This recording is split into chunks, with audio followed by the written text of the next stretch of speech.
ಈ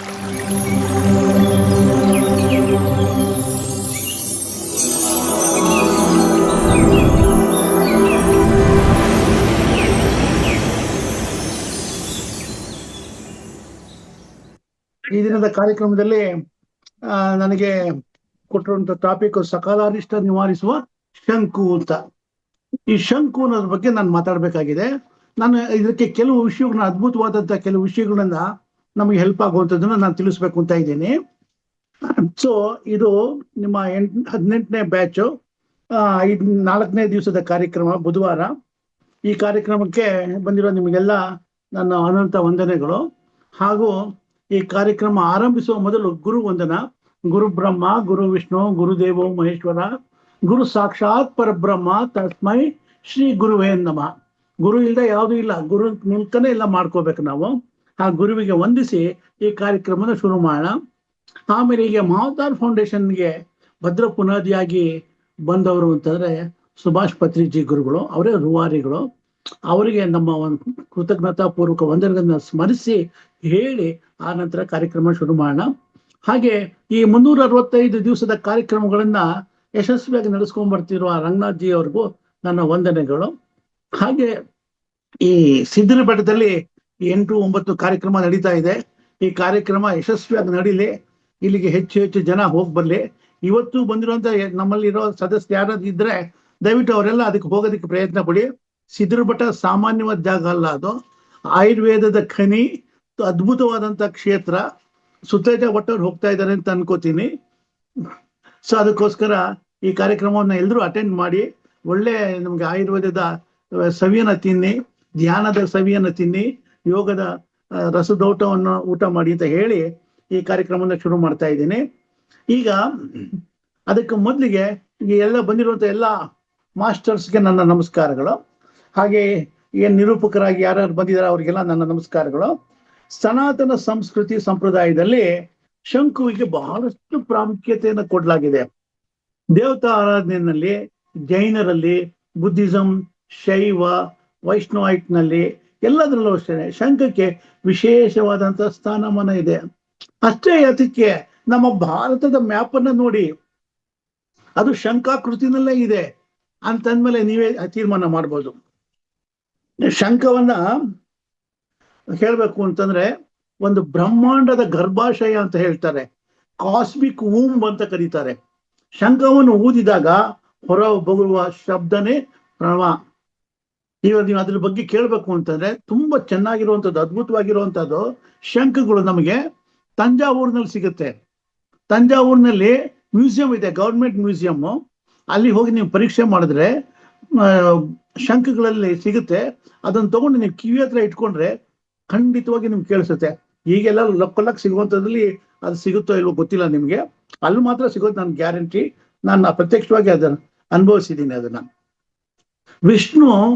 ಮಹಾವಿಷ್ಣು ಮತ್ಸ್ಯಾವತಾರ ಧರಿಸಿದಾಗ ಏನಕ್ಕೆ ಧರಿಸಿದ ಅಂದ್ರೆ, ವೇದಗಳನ್ನು ಅಪಹರಿಸಿಕೊಂಡು ಹೋಗಿ ಪಾತಾಳದಲ್ಲಿ ಅಡಿಗೆ ಕುಳಿತಿದ್ದಂತ ಶಂಖಾಸುರನನ್ನು ವಧಿಸಿ ಆ ರಾಕ್ಷಸನನ್ನ ಕೊಂದ ಮೇಲೆ ಆ ವೇದಗಳನ್ನ ತಗೊಂಡು ಬಂದ. ವಿಜಯದುಂದುಬಿಯಾಗಿ ಸಮುದ್ರಜನ್ಯವಾದ ಶಂಖವನ್ನು ಊದಿದ. ಆದ್ರಿಂದ ಓಂಕಾರ ಮುಳುಗಿತು ಅಂತ ಹೇಳ್ತಾರೆ.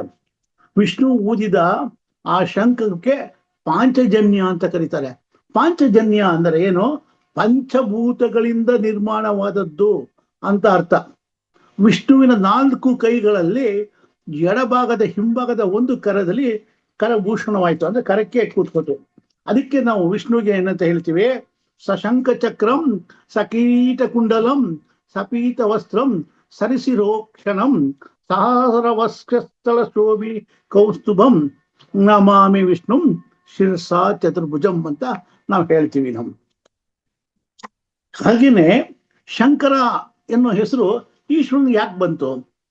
ಅವನಿಗೆ ಆ ಶಂಖವನ್ನು ಊದಿದ್ರಿಂದ ಅವನಿಗೆ ಬಂತು ಅಂತ ಸಿದ್ಧಾಂತಗಳಲ್ಲಿ ಪ್ರತಿಪಾದಿಸಲಾಗಿದೆ. ಶಿವಶ್ರುತ ಗಣೇಶ ಕೂಡ ಶಂಖದ ಮೇಲೆ ಆಸೀನನಾಗಿರುವಂತ ಅನೇಕ ಶಿಲಾ ಪ್ರತಿಮೆಗಳನ್ನ ನಾವು ಭಾರತದಲ್ಲಿ ನೋಡಬಹುದು. ಮಹಿಷಾಸುರನನ್ನ ಕೊಲ್ಲಲು ಸಕಲ ದೇವತೆಗಳು ಅಂಶವಾಗಿ ಸಕಲ ದೇವತೆಗಳು ತಮ್ಮ ತಮ್ಮ ಒಂದೊಂದು ಅಂಶಗಳನ್ನ ಕೊಟ್ಕೊಂಡ್ ಬಂದ್ರು. ಹಾಗೆ ಕೊಟ್ಟಂತ ದುರ್ಗಾದೇವಿ ಒಂದು ನೂತನವಾದನ್ನ ಜನ್ಮ ತಾಳದ್ಲು, ಹೊಸ ದಿವ್ಯ ಶಕ್ತಿಯನ್ನು ತಗೊಂಡು. ಆ ದೇವಿ ವಾಯುದೇವ ಅವಾಗ ಏನ್ ಮಾಡ್ದ, ಆಕೆಗೆ ಒಂದು ಶಂಖವನ್ನು ತ್ಯಾಗ ಕೊಟ್ಟ ಅವ್ರಿಗೆ. ಆ ಶಂಖದಿಂದ ಅವಳಿಗೆ ಯಾಕಷ್ಟು ಶಕ್ತಿಗಳು ಸಿಕ್ತೋ ಅದನ್ನ ಇದ್ ಮಾಡಿದ್ಲು ಅಂತ. ಹಾಗೆ ನವನಾಗಗಳ ಪೈಕಿ 6ನೇಯದೇ ಶಂಖಪಾಲ ಅಂತ. ಈ ಶಂಖಪಾಲ ಅನ್ನೋ ನಾಗಕ್ಕೆ ಮೈ ಮೇಲೆಲ್ಲ ಶಂಖಾಕೃತಿಯ ಮಚ್ಚೆಗಳು ಇವೆ. ಶಂಖ ಪುಷ್ಪ ಅನ್ನೋದು ಒಂದು ಪುಷ್ಪ. ಅದು ಆಯುರ್ವೇದದಲ್ಲಿ ವಿಶೇಷವಾದಂತ ಪಾತ್ರವನ್ನು ವಹಿಸುತ್ತೆ. ಅದು ಬಿಳಿ ಮತ್ತು ನೇರಳೆ ಬಣ್ಣದಲ್ಲಿದೆ, ಶಂಖಾಕೃತಿನಲ್ಲೂ ಇದೆ, ಪೂಜೆಯಲ್ಲೂ ವಿಶೇಷ ಸ್ಥಾನವನ್ನ ಹೊಂದಿದೆ. ಪಾಂಡವರು ಶಂಖನಾದ ಮಾಡಿದಾಗ ಮಹಾಭಾರತ ಯುದ್ಧದಲ್ಲಿ ಯುದ್ಧವನ್ನು ಸಾರಿದಾಗ ನಭಶ್ಚ ಪೃಥ್ವೀಂ ಚೈವ ತುಮಲೋ ವೇಣುನಾರಾಯಣ್ ಅಂದರೆ ಎಲ್ಲಾ ಶಂಖಗಳ ಘೋಷಣೆ ಅದೆಷ್ಟಿತ್ತಂತಂದ್ರೆ ಭೂಮಿ ಆಕಾಶಗಳನ್ನೆಲ್ಲ ಮಾರ್ದನಿಸಿ ವೈರಿಗಳ ಪಡೆಯಲ್ಲಿ ಒಂದು ಭೀಕರವಾದಂತ ಒಂದು ತುಮಲವನ್ನೇ ಹುಟ್ಟಿಸಿತು ಅಂತ ಮಹಾಭಾರತದಲ್ಲಿ ವರ್ಣಿಸಿದ್ದಾರೆ. ಇನ್ನು ನಾನು ಶಂಖದ ಬಗ್ಗೆ ಹೇಳ್ಬೇಕು ಅಂತಂದ್ರೆ ಝುವಾಲಜಿ, ಪ್ರಾಣಿಶಾಸ್ತ್ರದ ಪ್ರಕಾರ ಹೇಳ್ಬೇಕು ಅಂದ್ರೆ ಇದು ಯಾವ ಪ್ರಾಣಿ ಸಂಕುಲಕ್ಕೆ ಸೇರುತ್ತೆ ಅನ್ನೋದಾದ್ರೆ, ಪ್ರಾಣಿಶಾಸ್ತ್ರ ಝುವಾಲಜಿನಲ್ಲಿ ಹೇಳ್ಬೇಕು ಅಂದ್ರೆ 2 ಭಾಗಗಳಿದೆ, ವೆರ್ಟಬ್ರೇಟ, ಇನ್ವೆರ್ಟಬ್ರೇಟ. ಬೆನ್ನು ಮೂಳೆ ಇರುವ ಪ್ರಾಣಿಗಳು ಇನ್ವರ್ಟೆಬ್ರೇಟ, ಬೆನ್ನು ಮೂಳೆ ಇಲ್ಲದೆ ಇರೋ ಪ್ರಾಣಿಗಳು. ಬೆನ್ನು ಮೂಳೆ ಇರೋ ಪ್ರಾಣಿಗಳಲ್ಲಿ ವಾರಂ ಬ್ಲಡೆಡ್, ಕೋಲ್ಡ್ ಬ್ಲಡೆಡ್ ಅಂತೀವಿ. ವಾರಂ ಬ್ಲಡೆಡ್ ಅಂತಂದ್ರೆ ಬಿಸಿ ರಕ್ತ ಆಗಿರುವಂಥದ್ದು, ಅದು ಪಕ್ಷಿಗಳು, ಮ್ಯಾಮಲ್ಸ್ ಅಂದ್ರೆ ಮನುಷ್ಯ, ನಾವು, ಸಸ್ತನಿಗಳು ಇವೆಲ್ಲ ಬರ್ತೀವಿ. ಕೋಲ್ಡ್ ಬ್ಲಡೆಡ್ ಅಂದ್ರೆ ಮೀನುಗಳು, ರೆಪ್ಟೈಲ್ಸ್, ಅಂಫಿಬಿಯನ್ಸ್ ಇವೆಲ್ಲ ಬರುತ್ತವೆ. ಇನ್ನು ಇನ್ವೆರ್ಟೆಬ್ರೇಟ್ಸ್ ಅಂದ್ರೆ ಬೆನ್ನು ಮೂಳೆ ಇಲ್ಲದೆ ಇರೋದು. ಇದು ಸ್ವಲ್ಪ ನೀವು ತಿಳ್ಕೊಳ್ಳೋದು ಒಳ್ಳೇದು ಅಂತ ನಾನು ಹೇಳ್ತಾ ಇದ್ದೀನಿ. ಇದು 2 ಲೈನ್ ನಲ್ಲಿ ಮುಗಿಯುತ್ತೆ ಇದು. ಇದು ಇನ್ವೆರ್ಟೆಬ್ರೇಟ್ಸ್ ನಲ್ಲಿ ಹೇಳ್ಬೇಕು ಅಂತಂದ್ರೆ ಪಾರ್ಟಿಫೆರಾ, ಸ್ನಿಡೇರಿಯಾ, ಅನೆಲಿಡಿಯಾ, ಹಿನೋಡೊಮೈಟ್ಸ್, ಮಲಸ್ಕಾ, ಆರ್ಥೋಪ್ರೋಡಾ ಅಂತ ಕರಿತೀವಿ. ಈ ಶಂಖಗಳು ಅನ್ನೋದು ಮಲಸ್ಕ, ಮೃದ್ವಂಗಿಗಳು ಅಂತ, ಸಾಫ್ಟ್ ಬಾಡಿ ಸ್ಟ್ರಕ್ಚರ್ ಇರುವಂತ ಪ್ರಾಣಿಗಳ ಗುಂಪಲ್ಲಿ ಸೇರ್ಕೊಳ್ತವೆ. ಈ ಮಲಸ್ಕಾದಲ್ಲಿ 85,000 ಸ್ಪೀಶೀಸ್ ಗುರುತಿಸಲಾಗಿದೆ, ಅದಿದೆ ಅಂತ. ಅದನ್ನ ಹೇಗೆ ಕರೀತಾರೆ? ಅಪ್ಲಕೋಫೋರಾ, ಮೊನೊಕೋಪ್ಲೋಫ್ಲೋರಾ, ಪಾಲಿಪ್ಲಕೋಫೋರಾ, ಗ್ಯಾಸ್ಟ್ರೋಪೋಡಾ, ಬಿವಾಲ್ವಿಯಾ, ಸ್ಕ್ಯಾಲೋಪೋಫೋಡಾ, ಸೆಫಲೋಪೋಡಾ ಅಂತ ಕರಿತೀವಿ. 7 ವರ್ಗಗಳಿದೆ ಇದರಲ್ಲಿ. ಇನ್ನು ಬಂಧುಗಳೇ, ನಮ್ಮ ಮನುಷ್ಯನ ಜೀವನದಲ್ಲಿ ನಾವು ಎಷ್ಟು ಜನ್ಮ ತಗೊಂಡಿದ್ದೀವಿ ಅಂತ ಹೇಳ್ಬೇಕು ಅಂತಂದ್ರೆ ಈ 83 ಲಕ್ಷ ಯೋನಿ, 74 ಲಕ್ಷ ಯೋನಿಗಳಲ್ಲಿ ಹುಟ್ಟಿ ಬಂದಿದ್ದೀವಿ ಅಂತ ಈ ಮನುಷ್ಯ ಜನ್ಮಕ್ಕೆ ಅಂತ ನಾವು ಹೇಳ್ತೀವಿ. ಅದರಲ್ಲಿ ಮಲಸ್ಕ, ಈ ಮೃದ್ವಂಗಿನೂ ಹಾಗೆ ಒಂದು ಜೀವ ನಾವು ತಳೆದಿರ್ಬೋದ ಏನೋ. ಈ ಪವಿತ್ರವಾದ ಮನುಷ್ಯನ ಈ ಜನ್ಮದಲ್ಲಿ ನಾವು ಶಾಸ್ತ್ರಕಾರರು ಹೇಳಿರೋ ಪ್ರಕಾರ 84 ಲಕ್ಷ ಪ್ರಕಾರನ ವರ್ಣಿಸಿದ್ದಾರೆ. ಸ್ಕಂದ ಪುರಾಣದ ಕೇದಾರ ಖಂಡದಲ್ಲಿ 84 ಲಕ್ಷ ಜೀವರಾಶಿಗಳು ಸಪ್ತ ಜನ್ಮಗಳಲ್ಲಿ ವರ್ಗೀಕರಿಸಿದೆ. ಅದು ಯಾವುದು? ದೇವತೆಗಳು 16 ಲಕ್ಷ ಜನ್ಮಗಳನ್ನು ತಾಳಿದ್ರು. ಮಾನವ ಜನ್ಮದಲ್ಲಿ ಅಂದ್ರೆ ಒಂದು ಆತ್ಮ ಅನ್ನೋದು ಮಾನವ ಜನ್ಮದಲ್ಲಿ 8 ಲಕ್ಷ ಜನ್ಮ ತಗೋತು. ಜಲಚರ ಪ್ರಾಣಿಗಳಲ್ಲಿ 10 ಲಕ್ಷ ಜನ್ಮ, ಪಕ್ಷಿಗಳಲ್ಲಿ 10 ಲಕ್ಷ, ಚತುಷ್ಪಾದ ಪ್ರಾಣಿಗಳಲ್ಲಿ, ಪಶುಗಳಲ್ಲಿ 10 ಲಕ್ಷ ಜನ್ಮ, ಸರ್ಪಾದಿ ವಿಷ ಜಂತುಗಳಲ್ಲಿ 11 ಲಕ್ಷ ಜನ್ಮ, ಗಿಡ ಮರಾದಿ ಸ್ಥಾವರಗಳಲ್ಲಿ 18 ಲಕ್ಷ ಜನ್ಮ. ಹೀಗೆ ಸಮಸ್ತ ಶರೀರ ಇವನ್ನೆಲ್ಲ ವಿಂಗಡಣೆ ಮಾಡ್ಕೊಂಡ್ ಬಂದಾಗ 80 ಲಕ್ಷ ಯೋನಿಗಳಾಯ್ತು. ಮನುಷ್ಯನಾಗ ಹುಟ್ಟೋದಕ್ಕೆ ಇಷ್ಟೆಲ್ಲ ತಗೊಂಡ್ಬಂದು ಈಗ ಮನುಷ್ಯನಾಗ ಹುಟ್ಟಿದೀವಲ್ವಾ, ಎಂತ ಅದ್ಭುತವಾದದ್ದು. ಇಷ್ಟು ಜನಗಳನ್ನ ತಾಳಿ ಒಂದು ಇರುವೆ ಆಗಿರ್ಬೋದು. ನೀವು ಯೋಚನೆ ಮಾಡಿ, ಒಂದು ಇರುವೆ ನೋಡಿದಾಗ ಅಥವಾ ಒಂದು ಗೊದ್ದ ನೋಡಿದಾಗ, ಒಂದು ನಾಯಿ ನೋಡಿದಾಗ ಅದಕ್ಕೆ ಹೊಡಿತೀವಿ, ಹಿಂಸೆ ಮಾಡ್ತೀವಿ. ಅದು ಯಾವ್ದೋ ಒಂದು ಆತ್ಮ ಇದೆ. ನಿಮ್ ಮನೇಲಿ ಒಂದು ಮಗು ನಾಯಿ ಹಿಡ್ಕೊಂಡು ಕಿವಿ ಹಿಡ್ಕೊಂಡು ಮೇಲೆ ಎತ್ತಿದ್ರೆ ನೀವು ಚಪ್ಪಾಳೆ ತಟ್ಟಿ ಖುಷಿ ಪಡ್ತೀರಾ, ಅದಕ್ಕೆ ನೋಯ್ತಾ ಇದೆ ಅನ್ನಲ್ಲ. ಈಗ ನಿಮ್ಮ ಮಗು ಕಿವಿನ ಹಿಡ್ಕೊಂಡು ನಾನು ಮೇಲೆ ಎತ್ತಿದ್ರೆ ಕೈಯೋ ಅಂತಾನೆ, ಅವಾಗ ನಿಮ್ಗೆ ನೋವಾಗಲ್ವಾ? ಅದಕ್ಕೂ ಒಂದು ಆತ್ಮ ಇದೆ ಅಂತ. ಹಾಗಾಗಿ ಯಾವುದೇ ಪ್ರಾಣಿಯನ್ನ ನೋಯಿಸಬಾರ್ದು. ಅದಕ್ಕೆ ಆದಷ್ಟು ನಾವು ಪ್ರತಿಯೊಂದು ಜೀವಿಗೂ ಆತ್ಮ ಅನ್ನೋದಿರುತ್ತೆ. ಆ ಆತ್ಮ ಅದಕ್ಕೆ ಯಾವುದೋ ಒಂದು ಕರ್ಮಗಳಿಂದ ಅದು ಜೀವನ ಕಳೀತಾ ಇರುತ್ತೆ. ಅದಕ್ಕೋಸ್ಕರ ಎಲ್ಲವಕ್ಕೂ ನಾವು ಗೌರವ ಕೊಡಬೇಕು, ಸ್ಥಾನಮಾನ ಕೊಡಬೇಕು, ನಾವು ಪ್ರೀತಿಯಿಂದ ನೋಡ್ಕೋಬೇಕು. ಇದನ್ನೇ ನಮ್ಮ ಧ್ಯಾನದಲ್ಲಿ ಹೇಳೋದು, ಯೋಗದಲ್ಲಿ ಹೇಳೋದು. ಸೊ ಇದನ್ನ ನಾವು ಹೇಳ್ಬೇಕು ಅಂತಂದ್ರೆ ಸಮಸ್ತ ಶರೀರಗಳನ್ನು ಹೇಳ್ಬೇಕು ಅಂದ್ರೆ ಜಾಯತೆ ಅಸ್ಥಿ ವಿವರ್ಧತೆ, ಪರಿಣಮತಿ, ಅಪಕ್ಷೀಯತೆ ಮತ್ತು ವಿನಶ್ಯತಿ. ಹೀಗೆ ಷಡ್ಭಾವ ವಿಕಾರಗಳಿಂದ ಕೂಡಿದ ನಮ್ಮ ಶರೀರಗಳು ಶಾಶ್ವತ ಅಲ್ಲ ಅನ್ನೋದನ್ನ ನಾವು ಮನಗಾಣಬೇಕು.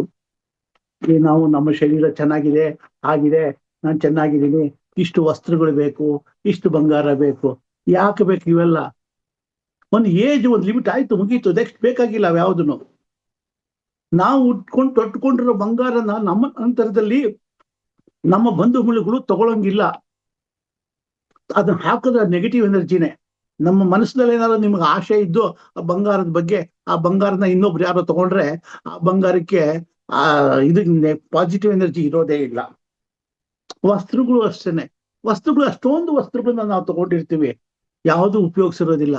ಕೊನೆ ನಮ್ಮ ನಂತರ ಆ ವಸ್ತ್ರಗಳನ್ನ ಯಾರು ಉಪಯೋಗಿಸೋದಿಲ್ಲ, ಎಲ್ಲ ಬಿಸಾಕ್ಬೇಕಾಗತ್ತೆ, ಇಲ್ಲ ಅನಾಥಾಶ್ರಮಕ್ಕೋ ಯಾರಿಗೋ ಇವ್ರಿಗೆ ಕೊಡ್ಬೇಕಾಗಿ ಬರ್ತದೆ. ನಮ್ಮ ಮನೆ ಮಕ್ಕಳುಗಳೇ ಅದನ್ನು ಉಪಯೋಗಿಸೋದಿಲ್ಲ. ಯೋಚನೆ ಮಾಡಿ, ನೀವು ತಗೊಳ್ಳೋ ವಸ್ತ್ರಗಳನ್ನೇ ಆಗ್ಲಿ, ಬಂಗಾರವನ್ನೇ ಆಗ್ಲಿ, ಒಂದು ಹಿಡಿತದಲ್ಲಿ ಇರ್ಲಿ, ಯಾವುದನ್ನು ಜಾಸ್ತಿ ಇದಕ್ಕೆ ಹೋಗ್ಬೇಡಿ.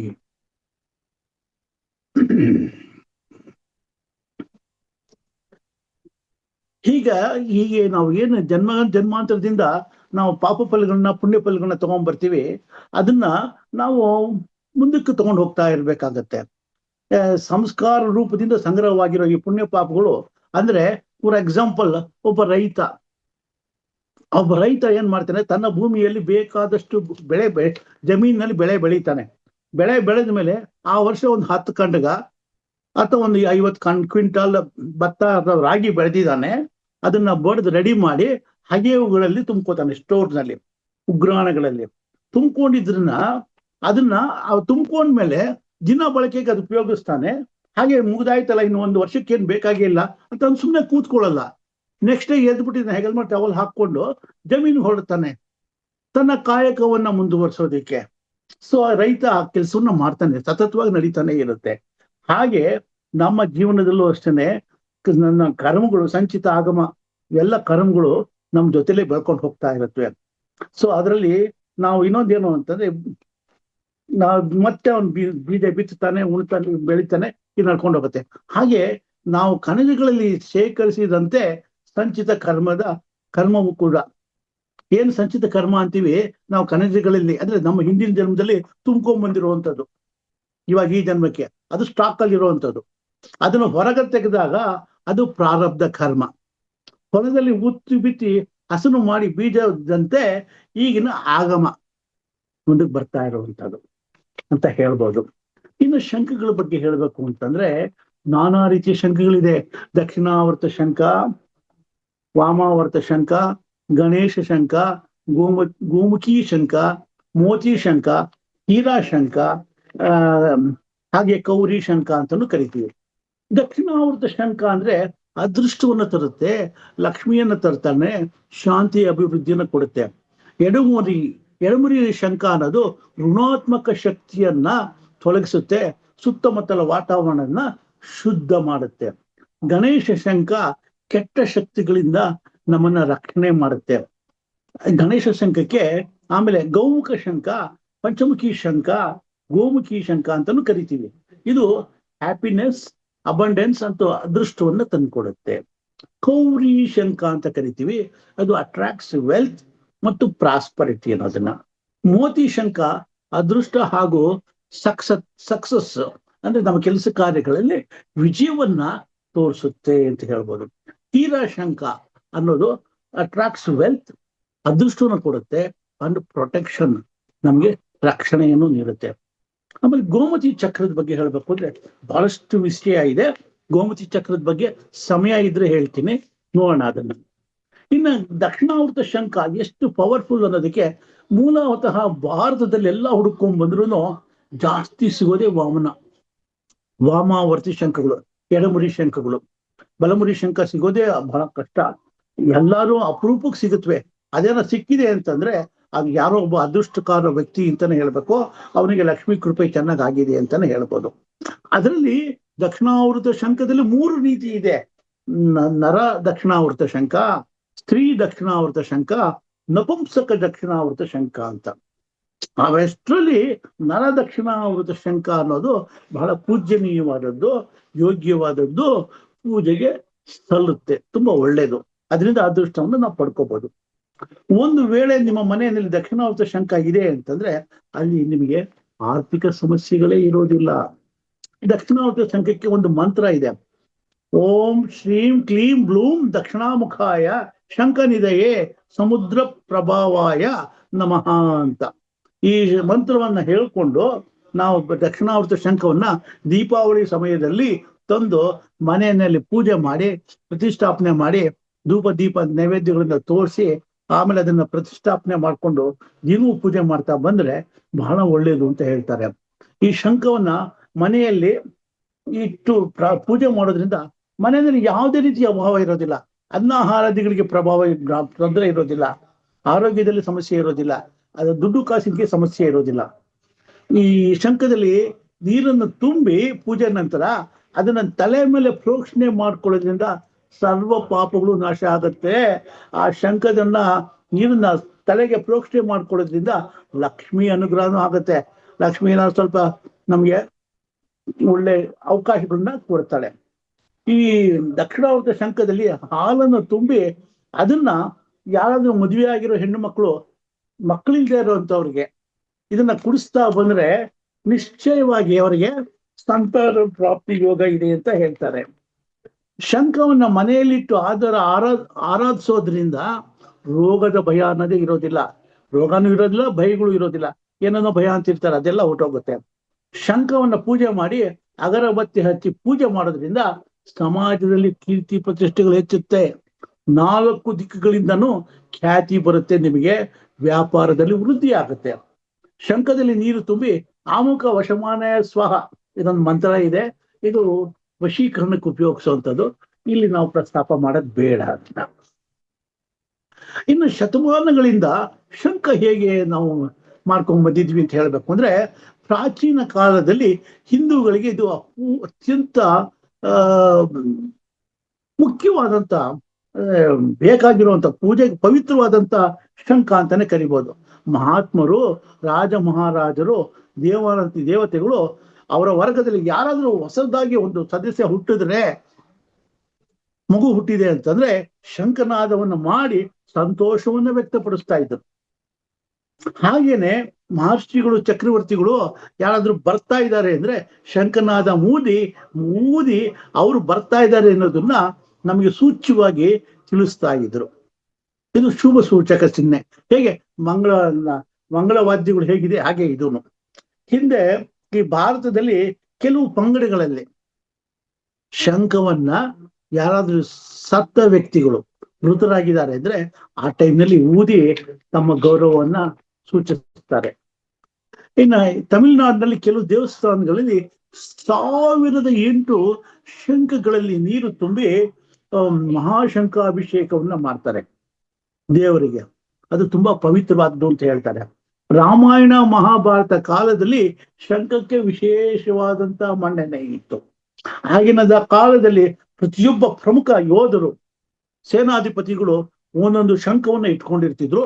ಅದಕ್ಕೆ ಒಂದೊಂದು ಹೆಸರನ್ನ ಇಟ್ಕೊಂಡು ಅದನ್ನ ಊದ್ತಾ ಇದ್ರು.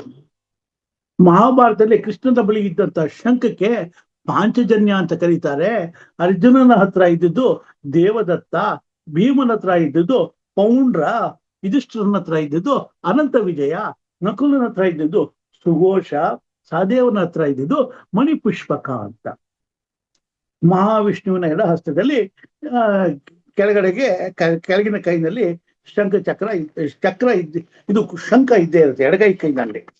ಇನ್ನು ಕುಬೇರನ ಬಳಿ ಇರುವಂತಹ ನವನಿಧಿಗಳಲ್ಲಿ ಅಕ್ಷಯವಾಗುತ್ತಿರುವ ನಿಧಿಗೆ ಶಂಖ ನಿಧಿ ಅಂತಾನೆ ಕರೀತಾರೆ. ಅಲ್ಲಿ ಬಹಳ ಪವಿತ್ರವಾದ, ಲಕ್ಷ್ಮಿಗೆ ಬಹಳ ಮುಖ್ಯವಾದ್ದು, ಕುಬೇರನಿಗೂ ಬಹಳ ಮುಖ್ಯವಾದ್ದು. ಕ್ಷೀರ ಸಮುದ್ರದಲ್ಲಿ ಲಕ್ಷ್ಮಿ ಉದ್ಭವ ಬಂದಾಗ 14 ದಿವ್ಯವಾದಂತ ವಸ್ತುಗಳು ಬಂದ್ವು. ಅವುಗಳಲ್ಲಿ ಇದು ಒಂದು. ಐರಾವತ ಬಂತು, ಹೀಗೆ ಬೇಕಾದಷ್ಟು ಧನ್ವಂತರಿ ಹುಟ್ಟಿದ, ಹೀಗೆ ಬಂದವರಲ್ಲಿ ಇದೂ ಒಂದು. ಹಿಂದೆ ಊದುವ ಶಂಖಕ್ಕೆ ಸಾಮಾನ್ಯವಾಗಿ ಬೆಳ್ಳಿಯ ತಗಡಿನಲ್ಲಿ ನವಿಲುಗರಿಯ ಚಿಹ್ನೆಯನ್ನ ಕೆತ್ತಿ ಅದಕ್ಕೆ ಕವಚವಾಗಿ ಮಾಡಿ ಸಿಂಗರಿಸ್ತಾ ಇದ್ರು. ಶಂಖಗಳನ್ನ 2 ಕಡೆಯಿಂದನೂ ಊದ್ಬೋದು, ಹಿಂದೆ ಇತ್ತು ಆ ಥರದ್ದು, ಈಗೆಲ್ಲೂ ಕಾಣಿಸ್ತಾ ಇಲ್ಲ. ಹಿಂದೂ ಧರ್ಮದಲ್ಲಿ ಅಷ್ಟೇ ಅಲ್ಲ, ಚೈನಾ, ಟಿಬೇಟ್, ಜಪಾನ್ ದೇಶಗಳಲ್ಲೂ ಈ ಶಂಖಕ್ಕೆ ಧಾರ್ಮಿಕ ಹಿನ್ನೆಲೆ ಇದೆ. ಧಾರ್ಮಿಕವಾಗಿ ಬಹಳಷ್ಟು ಸ್ಥಾನಮಾನಗಳನ್ನು ಲಭಿಸಿದೆ. ಬೈಬಲ್ನಲ್ಲಿ, ಕ್ರಿಶ್ಚಿಯನ್ ಧರ್ಮದಲ್ಲಿ ಅನೇಕ ಆಚರಣೆಗಳಲ್ಲಿ ಶಂಖನಾದವನ್ನ ಮಾಡುವ ಉಲ್ಲೇಖಗಳು ಕಂಡು ಬಂದಿದೆ. ಇನ್ನು ವೈಜ್ಞಾನಿಕವಾಗಿ ಹೇಳಬೇಕು ಅಂದ್ರೆ ಶಂಖದ ಬಗ್ಗೆ ನೀವು ನಂಬಲ್ಲ ಅನ್ನೋರ್ಗೋಸ್ಕರ ಹೇಳ್ತಾ ಇದ್ದೀನಿ. ಶಂಖವನ್ನು ಊದಿದಾಗ ಹೊರಹೊಮ್ಮುವ ಗಾಳಿಯ ಉಷ್ಣಾಂಶವು 100ಕ್ಕೆ 8ರಷ್ಟು ಇರುತ್ತದೆ. ಹಾಗೂ ಅದರ ಪ್ರಭಾವದಿಂದ ಹೊರಗಿನ ಗಾಳಿಯು 1 ಸೆಕೆಂಡಿಗೆ 8708 ಅಡಿ ವೇಗದಿಂದ ಚಲಿಸುತ್ತೆ ಅಂತ ಸಾಬೀತಾಗಿದೆ. ಹಾಗೂ ಇದು ವಾತಾವರಣದಲ್ಲಿ ಅನೇಕ ಕ್ರಿಮಿಕೀಟಗಳನ್ನ ನಾಶ ಮಾಡುತ್ತೆ ಅಂತ ಹೇಳ್ತಾರೆ. ಹಾಗೇನೆ ಶಂಖನಾದದಿಂದ ಅದರ ಮಹಿಮೆ, ಯಾಕೆ ಶಂಖನಾದ ಮಾಡಬೇಕು, ಅದರ ಮಹಿಮೆ ಏನು ಅನ್ನೋದನ್ನ ನಾವೀಗ ತಿಳ್ಕೊಳ್ಳೋಣ. ದೇವಸ್ಥಾನಗಳಲ್ಲಿ ಹಾಗೂ ಮನೆಗಳಲ್ಲಿ ಪೂಜಾ ಸಮಯದಲ್ಲಿ ಶಂಖನಾದ ಮಾಡ್ತೀವಿ. ಶಂಖವನ್ನು ಊದಿದಾಗ ಓಂಕಾರನಾದವನ್ನು ಹೋಲುವುದರಿಂದ ಶಂಖವು ಪೂಜನೀಯ, ಅತ್ಯಂತ ಪವಿತ್ರವಾದದ್ದು, ಮಂಗಳಕರವಾದದ್ದು ಅಂತ ನಾವು ಹೇಳ್ತೀವಿ. ಶಂಖನಾದವು ಆತ್ಮವಿಶ್ವಾಸ, ಧನಾತ್ಮಕ ಭಾವನೆಗಳನ್ನ ಹೆಚ್ಚು ಮೂಡಿಸುತ್ತೆ. ಘಂಟಾನಾದದಂತೆ ಶಂಖನಾದವು ದುಷ್ಟಶಕ್ತಿಗಳನ್ನ ನಿವಾರಿಸುತ್ತೆ. ಶಂಖನಾದ ಮಾಡುವ ಮೊದಲು ಶಂಖದಲ್ಲಿ ನೀರು ಹಾಕಿ ಶುದ್ಧ ಮಾಡಿ ಆಮೇಲೆ ಊದಿದ್ರೆ ಅದು ಸ್ಪಷ್ಟವಾಗಿ ಮೂಡುತ್ತೆ. ಡ್ರೈ ಆಗಿರೋ ಶಂಖ ತಗೊಂಡು ಒಂದೇ ಬಾರಿಗೆ ಊದಕ್ಕೆ ಅಂತ ಹೋದ್ರೆ ಅದು ಸರೋಗೋದಿಲ್ಲ.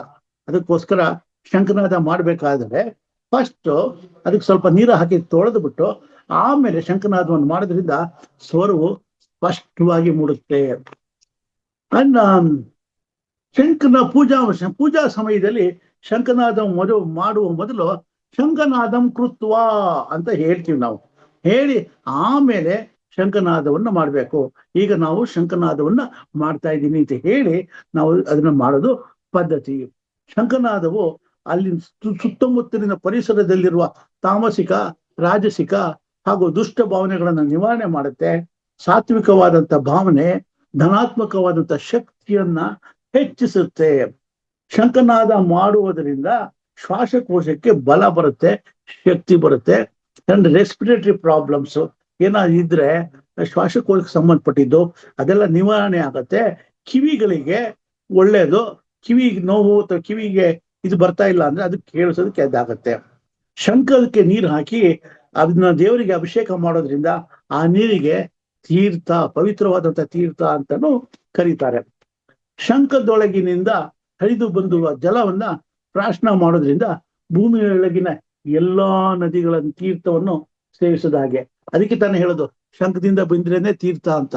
ಶಂಖದಲ್ಲಿ ನೀರು ಹಾಕಿ ಅದನ್ನ ನಾವು ತೀರ್ಥ ಸೇವನೆ ಮಾಡ್ಕೊಂಡಾಗ ಶಂಖದಿಂದ ಬಂದಂತ ತೀರ್ಥ ನಮಗೆ ಎಲ್ಲಾ ಸರ್ವ ನದಿಗಳ ತೀರ್ಥವನ್ನು ಕುಡಿದಷ್ಟೇ ಪುಣ್ಯ ಬರುತ್ತೆ ಅಂತ. ಅಭಿಷೇಕ ಮಾಡ್ಬೇಕಾದ್ರೆ, ಶ್ರೀ ಸೂಕ್ತ ಪಾರಾಯಣೆ ಮಾಡ್ಬೇಕಾದ್ರೆ ಶಂಖನಾದವನ್ನು ಮಾಡೋದು ಪರಿಪಾಠ ಇದೆ. ಶಂಖವನ್ನ ಲಕ್ಷ್ಮೀ ಸಹೋದರ ಅಂತಾನು ಕರಿತೀವಿ ನಾವು.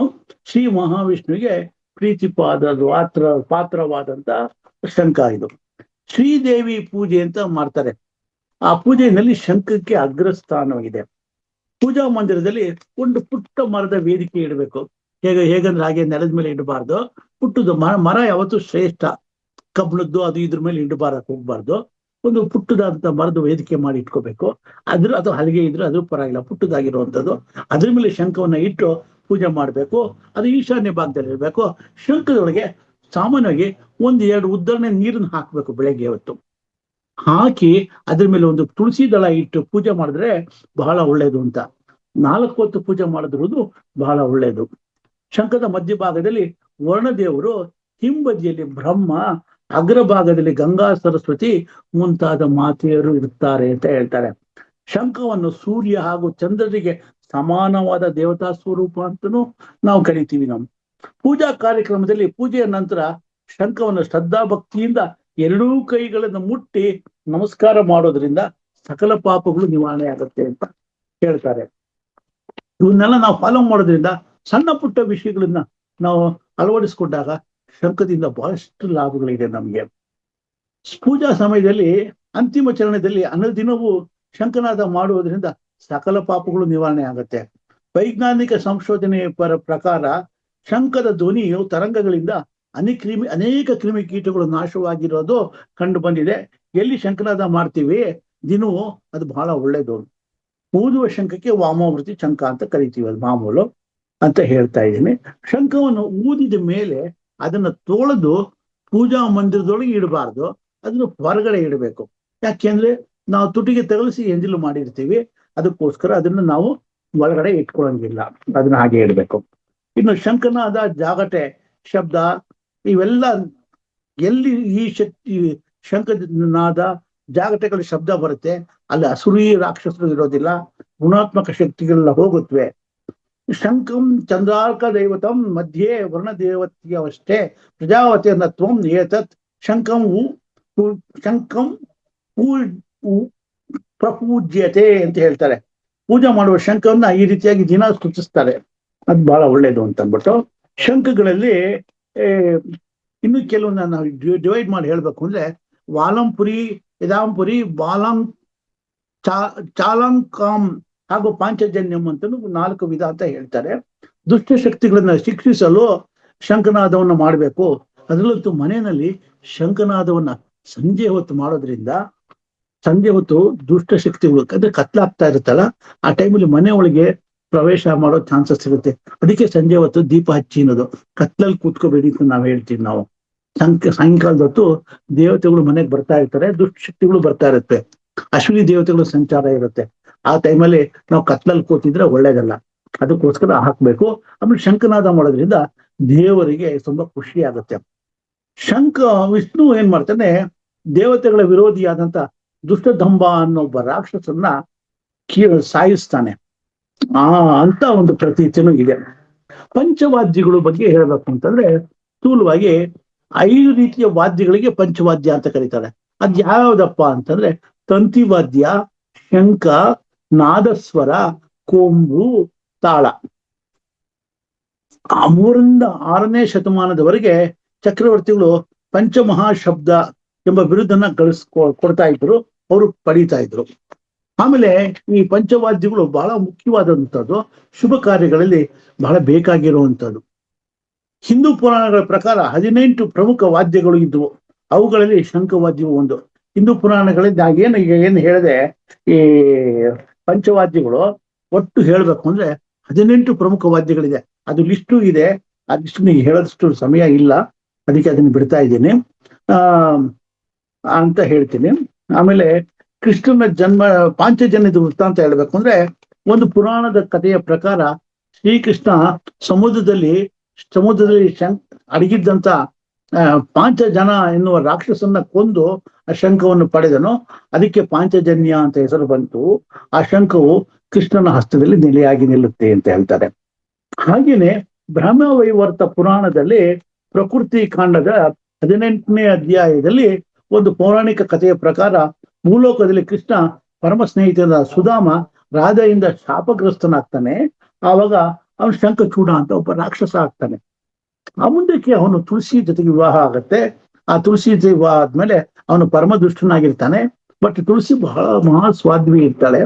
ಆ ಟೈಮಿನಲ್ಲಿ ಅವನ್ನ ಹತ್ಯೆ ಮಾಡೋದಕ್ಕೋಸ್ಕರ ಈಶ್ವರ 2-3 ತರ ಕಥೆಗಳಿದೆ. ಈಶ್ವರ ತ್ರಿಶೂಲದಿಂದ ಅವನ ಹತ ಮಾಡ್ತಾನೆ, ಅವನನ್ನ ಸಮುದ್ರಕ್ಕೆ ಎಸೀತಾರೆ.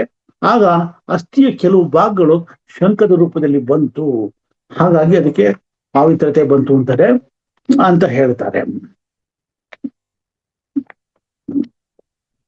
ಅದೇ ರೀತಿಯಾಗಿ ಈ ಶಂಖದಿಂದ ಆರೋಗ್ಯದ ಬಗ್ಗೆ ಹೇಳ್ಬೇಕು ಅಂತಂದ್ರೆ, ಶಂಖದಲ್ಲಿ ತುಂಬಿಟ್ಟ ನೀರನ್ನ ಮರುದಿನ ಬೆಳಿಗ್ಗೆ ಚರ್ಮದ ಮೇಲೆ ಹಾಕೊಂಡ್ರೆ ಚರ್ಮ ರೋಗಗಳು ವಾಸಿ ಆಗತ್ತೆ. ಸ್ಕಿನ್ ಪ್ರಾಬ್ಲಮ್ಸ್ ಇರೋರಿಗೆ ಶಂಖದಲ್ಲಿ ನೀರು ತುಂಬಿಡಬೇಕು. ಮುಂಜಾನೆ ಎದ್ದು ಆ ನೀರನ್ನ ಮೈ ಮೇಲೆಲ್ಲ ಸವರ್ಕೊಳ್ಳೋದ್ರಿಂದ ಎನಿ ಸ್ಕಿನ್ ಡಿಸೀಸಸ್ ಇರೋರಿಗೆ ಅದು ಹೆಲ್ಪ್ಫುಲ್ ಅಂತ ಹೇಳ್ಬೋದು. ಶಂಖವನ್ನ ಮೃದುವಾಗಿ ಕಣ್ಣಿನ ಸುತ್ತಮುತ್ತ ಉಜ್ಜಿದ್ರೆ, ರಬ್ ಮಾಡೋದ್ರಿಂದ ಅಲ್ಲಿ ಏನಾದ್ರು ಕಪ್ಪು ವರ್ತುಲುಗಳು ಉಂಟಾಗಿದ್ರೆ ಅದು ನಿವಾರಣೆ ಆಗುತ್ತೆ. ಶಂಖದಲ್ಲಿ ನೀರು ತುಂಬಿ ಇಟ್ಬಿಟ್ಟು ಅದನ್ನ ಸೇವನೆ ಮಾಡೋದ್ರಿಂದ ಹೊಟ್ಟೆ ನೋವು, ಅಜೀರ್ಣ, ಕರುಳಿಗೆ ಸಂಬಂಧಪಟ್ಟಂತ ಕಾಯಿಲೆಗಳು ಎಲ್ಲ ನಿವಾರಣೆ ಆಗುತ್ತೆ. ಶಂಖದ ಭಸ್ಮ ಆಯುರ್ವೇದದಲ್ಲಿ ಉಪಯೋಗಿಸ್ತಾರೆ. ಈ ಭಸ್ಮವನ್ನ ಉಪಯೋಗಿಸೋದ್ರಿಂದ ಎದೆ ಉರಿ, ಅಸಿಡಿಟಿ ಹಾಗೂ ಇದಕ್ಕೆಲ್ಲ ಉತ್ತಮವಾದಂತ ಔಷಧಿ ಅಂತ ಹೇಳ್ಬೋದು. ರಕ್ತಸ್ರಾವದ ಬೇನೆ, ಕರಳು ಬೇನೆ ಹಾಗೂ ಹೊಟ್ಟೆ ನೋವು, ಕಣ್ಣಿನ ರೋಗ ಇರೋವರಿಗೆ ಈ ಶಂಖ ಭಸ್ಮ ಬಹಳ ಯೂಸ್ಫುಲ್ ಅಂತ ಹೇಳ್ತೀವಿ ನಾವು. ಶಂಖವನ್ನು ನೀರು, ಜೇನುತುಪ್ಪ, ನಿಂಬೆ ರಸದಲ್ಲಿ ತೇಯ್ದು ತಿಂದರೆ ಆಮ್ಲಪಿತ್ತ, ತಲೆ ತಿರುಗುವಿಕೆ, ಈ ತಲೆ ತಿರುಗುವಿಕೆ ಎಷ್ಟೋ ಜನಕ್ಕಿದೆ, ತಲೆ ತಿರುಗು ಸುತ್ತು ಬರ್ತಾ ಇರುತ್ತೆ ಅಂತ ಹೇಳ್ತಾ ಇರ್ತಾರೆ. ಮೊಡವೆ ಗುಳ್ಳೆಗಳು, ಕುರು, ಇಂಥ ದೋಷಗಳಿಂದ ಅದು ನಿವಾರಣೆ ಆಗುತ್ತೆ ಅಂತ. ಧನ್ವಂತರಿ ನಿಘಂಟಿನಲ್ಲಿ ಶಂಕುವಿನ ಬಗ್ಗೆ ಹೇಳ್ತಾರೆ. ಶಂಕುನಾದು ಕಟುವಾಕೆ ವಿಯೋಷ್ಣ ವಕೀರ್ತಿಥಿ ಪರಿಣಾಮ ಜಯೇತ್ ಶೂಲಂ ಚಕ್ಷುಷು ರಕ್ತ ಪಿತ್ತ ಜಿತ. ಅಂದ್ರೆ ಶಂಕುವು ರುಚಿ ಅಂದ್ರೆ ಸೇವನೆ ಮಾಡಿದಾಗ ಖಾರ ಅನ್ಸ್ಬೋದು, ಜೀರ್ಣವಾದ ಮೇಲೆ ಮಧುರವಾಗಿರುತ್ತೆ. ಅದು ಸಮುದ್ರದಲ್ಲಿ ಹುಟ್ಟಿದರೂ ಜೀರ್ಣಾಗ್ನಿಯನ್ನು, ನಮ್ಮ ಹೊಟ್ಟೆಯಲ್ಲಿರೋ ಜೀರ್ಣಾಗ್ನಿಯನ್ನ ಪ್ರಜ್ವಲಿಸುವುದರಿಂದ ಅದು ವಿಷ್ಣು ವೀರ್ಯ ಅಂತಾನು ನಾವು ಕರಿತೀವಿ ಅಂತ ಹೇಳ್ತಾರೆ. ಮಾತು ಬರದೇ ಇರೋ ಮಕ್ಕಳಿಗೆ ಶಂಖದಲ್ಲಿ ನೀರು ತುಂಬಿ ಆ ನೀರನ್ನ ಪೂಜಿಸಿ ಕುಡಿಸಿದಾಗ ಮಾತು ಬರಕ್ ಶುರು ಆಗತ್ತೆ.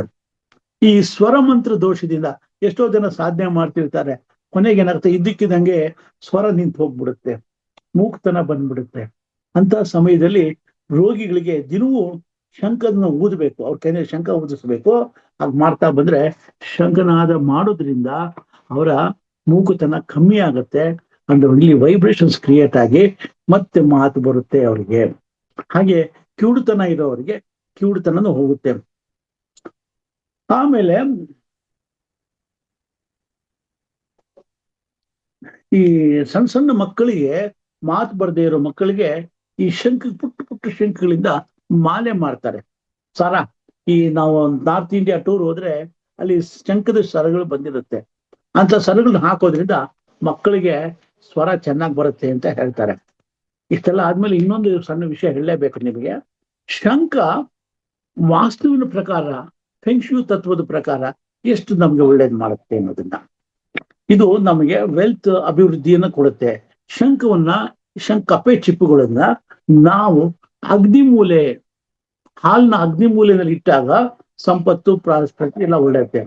ಸಾಧು ಸನ್ಯಾಸಿಗಳು, ಅಘೋರಿಗಳು ಕೈಯಲ್ಲಿ ಹಿಡ್ಕೊಂಡಿರೋ ಶಂಖದ ಚಿತ್ರವನ್ನ ಮನೆಯಲ್ಲಿ ಹಾಕ್ಬೇಡಿ, ಅದು ಒಳ್ಳೇದಲ್ಲ. ಈಗ ಈಗ ಪ್ರಯಾಗ್ರಾಜ್ನಲ್ಲಿ ಬೇಕಾದಷ್ಟು ಕಾರ್ಯಕ್ರಮಗಳು ನಡೆದಿದೆ, ನಾನಾ ರೀತಿಯ ವರ್ಣರಂಜಿತ ಚಿತ್ರಗಳು ಬಂದಿವೆ. ಅವನ್ನೆಲ್ಲ ತಗೊಂಡಿದ್ದೇನೆ. ಯಾರೋ ಒಬ್ಬ ಸನ್ಯಾಸಿ, ನಾಗಸಾಧು ಊದ್ತಾ ಇರೋ ಶಂಖ ಚಿತ್ರ ತಗೋತೀರಾ, ಆಹಾ ಎಷ್ಟು ಚೆನ್ನಾಗಿದೆ, ಸೂರ್ಯ ಉದಯಿಸ್ತಾ ಇರ್ತಾನೆ, ಎಂತ ಸೀನರಿ ಇದು ಅಂತ ತೆಗೆದು ನೇತಾಕ್ತೀರಾ ಮನೆಯಿಂದಲೇ. ಅಂತದೆಲ್ಲ ಹಾಕಬೇಡಿ. ಶೆಲ್ಲನ್ನ ನೈಋತ್ಯ ಮೂಲೆಯಲ್ಲಿ ಇಡಬೇಡಿ, ಅದು ದಾಂಪತ್ಯದಲ್ಲಿ ವಿರಸ ಮಾಡ್ಬೋದು. ಕಾಂಚ ಅಥವಾ ಕಪ್ಪೆ ಚಿಪ್ಪುಗಳನ್ನ ಒಂದು ನೈಋತ್ಯ ಮೂಲೆಯಲ್ಲಿ, ಮಾಸ್ಟರ್ ಬೆಡ್ರೂಮ್ ನಲ್ಲಿ ಎಲ್ಲ ಆ ಕಡೆ ಎಲ್ಲ ಇಟ್ಕೊಳಕ್ ಹೋಗ್ಬಾರ್ದು. ಆಮೇಲೆ ಇವನ್ನ ಬಂಗಾರದ ನಾಣ್ಯಗಳು ರಾಶಿಯಾಗಿರೋ ಚಿತ್ರದಲ್ಲಿ ಶಂಖುಗಳ ಜೊತೆಗೆ ಬಂಗಾರದ ನಾಣ್ಯಗಳು ಇರುವಂತ ಒಂದು ಚಿತ್ರವನ್ನ ಹಾಕಿದ್ರೆ ಅದೃಷ್ಟವನ್ನು ತರುತ್ತೆ. ಅದನ್ನ ಅಗ್ನಿ ಮೂಲೆಯಲ್ಲಿ ಹಾಕ್ಬೋದು. ಮಕ್ಕಳ ಕೋಣೆಯಲ್ಲಿ ಈ ಶಂಖುಗಳನ್ನ ಪೂರ್ವ ಈಶಾನ್ಯ, ಅಂದ್ರೆ ಈಶಾನ್ಯ ಪೂರ್ವ ಮತ್ತು ಉತ್ತರ ದಿಕ್ಕಿನ ಮಧ್ಯಭಾಗ, ಈಶಾನ್ಯ ದಿಕ್ಕಿನಲ್ಲಿ ಇಟ್ಟಾಗ ಮಕ್ಕಳಲ್ಲಿ ಏಕಾಗ್ರತೆ ಹೆಚ್ಚುತ್ತದೆ ಹಾಗೂ ವಿದ್ಯೆಯಲ್ಲಿ ಅಭಿವೃದ್ಧಿಯನ್ನು ಹೊಂದ್ಕೋತಾರೆ. ಉತ್ತರ ದಿಕ್ಕಿನಲ್ಲಿ ಇಡೋದ್ರಿಂದ ಶಂಖವನ್ನ ವ್ಯಾಪಾರದಲ್ಲಿ, ಪ್ರೊಫೆಷನ್ ನಲ್ಲಿ ಅಭಿವೃದ್ಧಿ ಬರುತ್ತೆ, ಹಾಗಾಗಿ ಹೆಚ್ಚು ಧನ ಸಂಪಾದನೆ ಆಗುತ್ತೆ. ಇನ್ನು ದಕ್ಷಿಣ ದಿಕ್ಕಿನಲ್ಲಿ ಇಟ್ಟಾಗ ಎಲ್ಲರ ಜೊತೆ ಉತ್ತಮ ಸಂಪರ್ಕ ಹೊಂದುತ್ತಾರೆ, ಕಾರ್ಡಿಯಲ್ ರಿಲೇಷನ್ ಅನ್ನೋದು ಬೆಳೆಯುತ್ತೆ, ಸಮಾಜದಲ್ಲಿ ಒಳ್ಳೆ ಬೆಂಬಲನು ಸಿಗುತ್ತೆ. ಮಧುಚಂದ್ರಕ್ಕೆ ಹೊರಟಿದ್ದಾರೆ ಅಂತಂದ್ರೆ ಜೊತೆನಲ್ಲಿ ಕವಡೆ ಇಲ್ವೇ ಸೀಶೆಲ್ಸ್ ನ ಇಟ್ಕೊಂಡು ಹೋದ್ರೆ ಗಂಡ ಹೆಂಡತಿ ಮಧ್ಯದಲ್ಲಿ ಕಾರ್ಡಿಯಲ್ ರಿಲೇಷನ್ಸ್, ಹಾಸ್ಪಿಟಾಲಿಟಿ ಅನ್ನೋದಿರುತ್ತೆ. ಈ ಹೊಸದಾಗಿ ಮದುವೆ ಆದವರು ಹೋದಾಗ ಕೆಲವು ಸಾರಿ ಡಿಫರೆನ್ಸ್ ಆಫ್ ಒಪಿನಿಯನ್ ಬಂದ್ಬಿಡುತ್ತೆ. ಜೊತೆದಲ್ಲಿ ಇದು ಶಂಖ ಅಥವಾ ಕವಡೆನ ಇಟ್ಕೊಂಡು ಹೋಗೋದ್ರಿಂದ ಬಹಳ ಒಳ್ಳೇದು ಅಂತ ಹೇಳ್ತೀವಿ. ವಾಸ್ತುಶಾಸ್ತ್ರದ ಪ್ರಕಾರ ಶಂಖನಾದ ಇಂಪಾರ್ಟೆಂಟ್. ಬೆಂಗಾಲ್ನಲ್ಲಿ, ಪಶ್ಚಿಮ ಬಂಗಾಳದಲ್ಲಿ ಶಂಖನಾದ ಇಲ್ಲದೆ ಯಾವ ಪೂಜೆಗಳು ಆಗೋದಿಲ್ಲ. ಗ್ರಹಣಗಳು ಆದಾಗ, ಗ್ರಹಣ ಆದ ಮೇಲೆ ಏನಾದ್ರೂ ಭೂಕಂಪ ಏನಾರ ಆದ್ರೆ, ಒಂದೊಂದ್ಸರಿ ಗ್ರಹಣ ಆದ ತಕ್ಷಣ ಭೂಕಂಪ ಆಗುತ್ತೆ. ಆ ಟೈಮಲ್ಲಿ ಶಂಖನಾದ ಮಾಡಿ ಅಲ್ಲಿ ಅವಾಗ ಭೂಕಂಪ ಆದಾಗ ಸಾಕಷ್ಟು ವಿಷ ಜಂತುಗಳು, ಕ್ರಿಮಿಕೀಟಗಳು ಕ್ಯೂರ್ ಮಾಡಕ್ ಆಗದಿರೋ ಡಿಸೀಸಸ್ ನ ಉದ್ಭವ ಮಾಡುತ್ತವೆ. ಆ ಟೈಮಲ್ಲಿ ಅದಕ್ಕೆ ಏನ್ ಕ್ಯೂರೇ ಮಾಡಕ್ಕಾಗಲ್ಲ ಅಂತ ಒಂದು ಕ್ರಿಮಿಕೀಟಗಳನ್ನ ಉತ್ಪಾದನೆ ಮಾಡಿದ್ವಿ. ಡಾಕ್ಟರ್ಗಳು ಔಷಧಿ ಕಂಡು ಹಿಡಿಯಕ್ಕಾಗಲ್ಲ ಅಂತ ಟೈಮ್ನಲ್ಲಿ ನಾವು ಶಂಖನಾದವನ್ನ ಸತತವಾಗಿ ಮಾಡೋದ್ರಿಂದ ಅದು ನಿವಾರಣೆ ಆಗುತ್ತೆ ಅಂತ ಹೇಳ್ಬೋದು. ಇದೆಲ್ಲ ಆದ್ಮೇಲೆ ನಾನು ಕೊನೆಯಲ್ಲಿ ಈ ಮಾತುಗಳನ್ನ ಮುಗಿಸ್ತಾ ಇದ್ದೀನಿ. ಅದಕ್ಕೆ ಮೊದಲು ಶಂಖದ ಒಂದು ಗಾಯತ್ರಿ ಮಂತ್ರವನ್ನ ಹೇಳ್ತೀನಿ ನಾನು. ಅದನ್ನ ಹೇಳಿ ನಾನು ಈ ಅದನ್ನ ಮುಗಿಸ್ತೀನಿ. ಪಾಂಚಜನ್ಯಾಯ ವಿದ್ಮಹೆ ಪವಮಾನಾಯ ಧೀಮಹಿ ತನ್ನೋ ಶಂಖ ಪ್ರಚೋದಯಾತ್ ಅಂತ ಹೇಳಿ ಈ ನನ್ನ ಮಾತುಗಳನ್ನ ಮುಗಿಸ್ತಾ ಇದ್ದೀನಿ. ಓಟು ಸುತೇಜ ಭಟ್, ತಾವು ದಯವಿಟ್ಟು ಇದನ್ನ ನೆಕ್ಸ್ಟ್ ಇದನ್ನ ನೀವು ಮಾಡ್ಕೋಬೇಕು ಅಂತ ಕೇಳ್ಕೊತೀನಿ. ಇಲ್ಲಿಗೆ ನನ್ನ ಮಾತುಗಳು ಮುಗಿದಿದೆ ಅಂತ ನಾನು ಹೇಳ್ತೀನಿ, ಉಪಸಂಪನ್ನಗೊಳಿಸಿದ್ದೀನಿ. ಧನ್ಯವಾದಗಳಮ್ಮ. ತುಂಬಾ ತುಂಬಾ ಧನ್ಯವಾದಗಳು ಸರ್. ಬಹಳ ಒಳ್ಳೆಯ ವಿಷಯವನ್ನ ನಮ್ಗೆ ಇದು ಬೇಕಿತ್ತು ನಮಗೆಲ್ಲ ಸರ್. ಕೆಲವು ನಾವು ಹೆಸರು ಹೇಳ್ತೀವಿ ಅಷ್ಟೇ, ಈ ಪಾಂಚಜನ್ಯ ಅನ್ನೋದು ಯಾಕೆ ಬಂತು ಅಂತ ನಮ್ಗೆ ಗೊತ್ತಿಲ್ಲ. ಆತರ ಅದರ ಶಂಖದ ವಿಧಗಳು ಎಷ್ಟೊಂದು ವಿಧ ಇದೆ ಸರ್. ಅದು ನಾವು ತಿಳ್ಕೊಳ್ತಾ ಹೋದ್ರೆ ನಮ್ಗೆ ತಿಳ್ಕೊಳ್ಳೋದು ಬಹಳ ಇದೆ ಅನ್ಸುತ್ತೆ ಸರ್. ಮತ್ತೆ ಆ ಶಂಖ ನಾದದಿಂದ ಎಷ್ಟು ಅದು ಕೇಳ್ತಾ ಇದ್ರೆ ಎಷ್ಟು ಏನೋ ಒಂಥರ ಸಂಗೀತ ನಾದ ಬರ್ತದೆ, ಅಷ್ಟು ಖುಷಿ ಆಗುತ್ತೆ ಸರ್. ಮತ್ತೆ ಹಾಗೆ ಅದು ವಾತಾವರಣನ ಶುದ್ಧಿ ಮಾಡುತ್ತೆ, ದುಷ್ಟ ಶಕ್ತಿಗಳನ್ನ ಹೋಗ್ಲಾಡಿಸುತ್ತೆ. ಹಾಗೆ ನಮ್ಮ ಒಂದು ದೈಹಿಕ ಕಾಯಿಲೆಗಳನ್ನ ನಿವಾರಣೆ ಮಾಡುವಲ್ಲಿ ಎಷ್ಟೊಂದು ಪ್ರಯೋಜನ ಇದೆ ಅನ್ನೋದನ್ನ, ಆ ಶಂಖದ ನೀರನ್ನ ಕುಡಿಯೋದ್ರಿಂದ ನಮ್ಮ ಚರ್ಮದ ಕಾಯಿಲೆಗಳು, ಇತರ ದೈಹಿಕ ಸಂಬಂಧಗಳಂತ ದೈಹಿಕ ಕಾಯಿಲೆಗಳು ಕೂಡ ಕಡಿಮೆ ಆಗುತ್ತವೆ ಅನ್ನೋದ. ಇನ್ನೂ ಬಹಳ ವಿಷಯ ಹೇಳಿದ್ರಿ ಸರ್. ನಿಜವಾಗ್ಲೂ ಇದು ಒಂದ್ಸಲ 10 ಸಲ ಕೇಳಿದ್ರು ನಮ್ಗೆ ಇದು ಖುಷಿ ಆಗುತ್ತೆ ಸರ್. ಇನ್ನೊಂದು ನಂದೊಂದು ಪ್ರಶ್ನೆ, ಈಗ ನಾವು ಟೋಟಲಿ ಮನೆಯಲ್ಲಿ ಎಲ್ಲಾ ಸೇರಿ ಒಂದಿಗೆ ಈಗ ಶಂಖದ ವಿಧಗಳು, ಅದರ ಪ್ರಯೋಜನಗಳು, ಅದರ ಎಲ್ಲದಕ್ಕೂ ಒಳ್ಳೇದೇ ಸರ್. ಎಲ್ಲರದ್ದು ಒಳ್ಳೆ ವಿಷಯ ಇದೆ. ನಮ್ಮನೇಲಿ ಒಂದು ಶಂಖ ಇಟ್ಕೋಬೇಕಂದ್ರೆ ಯಾವ್ದು ಇಟ್ಕೋಬೇಕು ಸರ್? ಮನೆಯಲ್ಲಿ ಪೂಜಾ ರೂಪದಲ್ಲಿ ಬಲಮುರಿ ಶಂಖ ಇಟ್ಕೊಳ್ಳಿ. ಬಲಮುರಿ ಶಂಖ ಅಂತ ಬರುತ್ತೆ. ಎಳಮುರಿ ಶಂಖ ಅನ್ನೋದನ್ನ ನೀವು ವಾಮಾಮೃತ ಶಂಖ, ಅದನ್ನ ಯಾರು ಬೇಕಾದ್ರೂ ಎಲ್ಲಿ ಬೇಕಾದ್ರೂ ಇಟ್ಕೋಬಹುದು ಮನೆಯಲ್ಲಿ. ಅದು ಊದೋ ಶಂಖ. ಡೈಲಿ ಶಂಖವನ್ನು ಊದೋದ್ರಿಂದ ಸ್ವಲ್ಪ ಒಳ್ಳೇದು. ಅದು ಮಾತಾಡಿ ಅಂತ ಹೇಳೋದು, ಆ ಶಂಖವನ್ನ ಊದೋದು ಒಳ್ಳೇದು. ಆಮೇಲೆ ಬಲಮುರಿ ಶಂಖ ಸಿಗೋದಿಲ್ಲ, ಅದು ಹುಡುಕಿ ತಗೋಬೇಕು. ಇನ್ನೊಂದೇನಂದ್ರೆ ಸರ್ಕಾರದವರು ಇವಾಗ ಏನಾಗಿದೆ, ಈ ಬಲಮುರಿ ಶಂಖವನ್ನ ಈ ಕೊಂಡ್ಕೋತಾರೆ ಅಂದ್ಬಿಟ್ಟು ಇದನ್ನ ಏನಾಗುತ್ತೆ, ಶಂಖಗಳಿಗೆ ಜಾಸ್ತಿ ಪ್ರಚಾರ ಆಗಿ ಈ ಜನ ಸಾಯಿಸ್ಬಿಟ್ಟು ಮೃದ್ವಂಗಿಗಳನ್ನ ಸಾಯಿಸಿ, ಮಲಸ್ಕ ಅವಳನ್ನ ಸಾಯಿಸ್ಬಿಟ್ಟಿದ್ದಾನೆ. ಅವಳನ್ನ ಏನ್ ಮಾಡ್ತಾರೆ, ಶಂಖಗಳನ್ನ ಆಸಿಡ್ ಕ್ಲೀನ್ ಮಾಡಿ ಅದನ್ನ ಮಾರೋದಕ್ಕೆ ಹೋಗ್ತಾ ಇದ್ದಾರೆ ಅಂದ್ಬಿಟ್ಟಿದ್ದಾನೆ. ಆ ಪ್ರಾಣಿಗಳಿಗೆ ವಧೆ ಮಾಡ್ದಂಗೆ ಆಗುತ್ತೆ ಅಂದ್ಬಿಟ್ಟು ಅನಿಮಲ್ಸ್ ಪ್ರೊಟೆಕ್ಷನ್ ಆಕ್ಟ್ ಅಲ್ಲಿ, ಸಮುದ್ರ ಪ್ರಾಣಿಗಳ ಆಕ್ಟ್ ನಲ್ಲಿ ಅದನ್ನ ಬದಲಾವಣೆ ಮಾಡಿದ್ದಾರೆ, ಅದು ಮಾರಬಾರದು ಅಂದ್ಬಿಟ್ಟು. ಆದ್ರೂ ಅದು ಪೂಜಾ ಪ್ರಪಂಚಗಳಲ್ಲಿ ಶಂಖಗಳನ್ನ ಪೂಜೆಗೆ ಇಟ್ಕೊಂಡ್ರೆ ಕೊಡ್ತಾ ಇರ್ತಾರೆ. ದಯವಿಟ್ಟು ಅದನ್ನ ನೀವು ತಗೋಬಹುದು ಅಂತ ನಾನು ಹೇಳ್ತೀನಿ. ಅಲ್ಲಿ ವಿಚಾರ ಮಾಡಿ ಬಲಮುರಿ ಶಂಖ ಇದೆಯಾ ಅಂತ ಕೇಳಿ ತಿಳ್ಕೊಂಡು ವೆರಿಫೈ ಮಾಡಿ ಸಿಕ್ಕುವಂಥದ್ದು ತಗೋಬೇಕು. ಬಟ್ ಅದು ಇವಾಗ ಸುಲಭವಾಗಿ ಸಿಗೋದಿಲ್ಲ, ಸ್ವಲ್ಪ ಕಾಸ್ಟ್ಲಿ ಇರುತ್ತೆ ಅಷ್ಟೇ. ಈ ವಾಮಾಮೃತ ಶಂಖ, ಊದೋ ಶಂಖಗಳು ಎಲ್ಲಿ ಬೇಕಾದ್ರೂ ಸಿಗುತ್ತೆ, ಎಲ್ಲಿ ಬೇಕಾದ್ರೂ ಸಿಗುತ್ತೆ. ಅದನ್ನ ತಗೊಂಡು ಊದೋದನ್ನ ಅಭ್ಯಾಸ ಮಾಡ್ಕೊಂಡ್ರೆ ಶಂಖ ಮನೆಯಲ್ಲಿ ಒಳ್ಳೇದು. ನೆಗೆಟಿವ್ ಬೆಳಗ್ಗೆ ಒಂದು 3 ಸಾರಿ, ಸಾಯಂಕಾಲ ಒಂದು 3 ಸಾರಿ ಓದೋ ಅಭ್ಯಾಸ ಮಾಡ್ತಾ ಬಂದ್ರೆ ಮನೆಯಲ್ಲಿ ನೆಗೆಟಿವ್ ಎನರ್ಜಿ ಅನ್ನೋದೇ ಇರೋದಿಲ್ಲ. ಬಹಳ ಒಳ್ಳೇದು. ಸುಖ, ಶಾಂತಿ, ನೆಮ್ಮದಿ, ಆರೋಗ್ಯ, ಲಕ್ಷ್ಮೀ ಕೃಪೆ ಎಲ್ಲವೂ ಆಗತ್ತೆ ಅಂತ ಹೇಳ್ಬೋದು. ಸರ್, ನೀರಿನಲ್ಲಿ ಶಂಖ ತೆಗೆದು ಹಚ್ಬೇಕು ಅಂದ್ಲ, ಚರ್ಮ ಕಾಯಿಲೆ ಕಡಿಮೆ ಆಗುತ್ತೆ ಅಂತ. ಅದಕ್ಕೆ ಯಾವ ಶಂಖ ಬೇರೆ ಇದೆ ಸರ್? ಅದು ಬೇರೆ ಶಂಖ ಇದೆ ಅದು? ಇಲ್ಲ, ವಾಮಾಮೃತ ಶಂಖ. ಜನರಲ್ ಶಂಖಗಳು ಬೇಕಾದಷ್ಟು ಸಿಗುತ್ತಮ್ಮ. ಯಾವ್ದಾರ ಒಂದು ಶಂಖನ ಆಯುರ್ವೇದದ್ದು ನಾವು ಉಪಯೋಗಿಸ್ತೀವಿ ಅಂದ್ರೆ ಅದನ್ನ ಉಪಯೋಗಿಸ್ಕೋಬಹುದು ನಾವು. ಒಂದು ಊದೋ ಶಂಖನ ಉಪಯೋಗಿಸ್ಬಾರ್ದು, ಊದಕ್ಕೊಂದು ಇಟ್ಕೋಬೇಕು. ಇನ್ನೊಂದು ಶಂಖನ ಆಯುರ್ವೇದದ ಚಿಕಿತ್ಸೆಗಳಿಗೆ ಅಂತ ಉಪಯೋಗಿಸ್ಬೇಕು. ಆಮೇಲೆ ಶಂಖ ಭಸ್ಮ ಅಂತಾನು ಬರುತ್ತೆ, ಅದನ್ನ ಅವ್ರು ಪ್ರಿಪೇರ್ ಮಾಡ್ತಾರೆ. ಆಯುರ್ವೇದ ಸ್ಟೋರ್ಗಳಲ್ಲಿ ಸಿಗುತ್ತೆ, ಶಂಖದಿಂದಾನೇ ತಯಾರು ಮಾಡಿ ಕೊಡ್ತಾರೆ ಅದನ್ನ. ಮೊದ್ಲು ಅಂದ್ರೆ ಆಯುರ್ವೇದಿಕ್ ಪಂಡಿತರುಗಳು ಶಂಖವನ್ನ ಕುಟ್ಟಿ ಪುಡಿ ಮಾಡಿ ಸೋಸಿ ಶೋಧಿಸಿ ಮಾಡ್ತಾ ಇದ್ರು. ಇವಾಗೆಲ್ಲ ರೆಡಿಮೇಡ್ ಬರ್ತಾ ಇರೋದ್ರಿಂದ ಅದನ್ನ ಉಪಯೋಗಿಸ್ಕೋಬಹುದು ಅಂತ ನಾನು ಹೇಳ್ತೀನಮ್ಮ. ನೆಕ್ಸ್ಟ್ ಅಮ್ಮ. ತುಂಬಾ ಧನ್ಯವಾದಗಳು sir. Thank you masters. Lakshmidevi Pandit madam, Lakshmidevi madam ಮಾತಾಡಿ. ನಮಸ್ತೆ ಗುರುಗಳೇ. ನಂಗೆ ಒಂದು ಅನುಮಾನ ಇದೆ.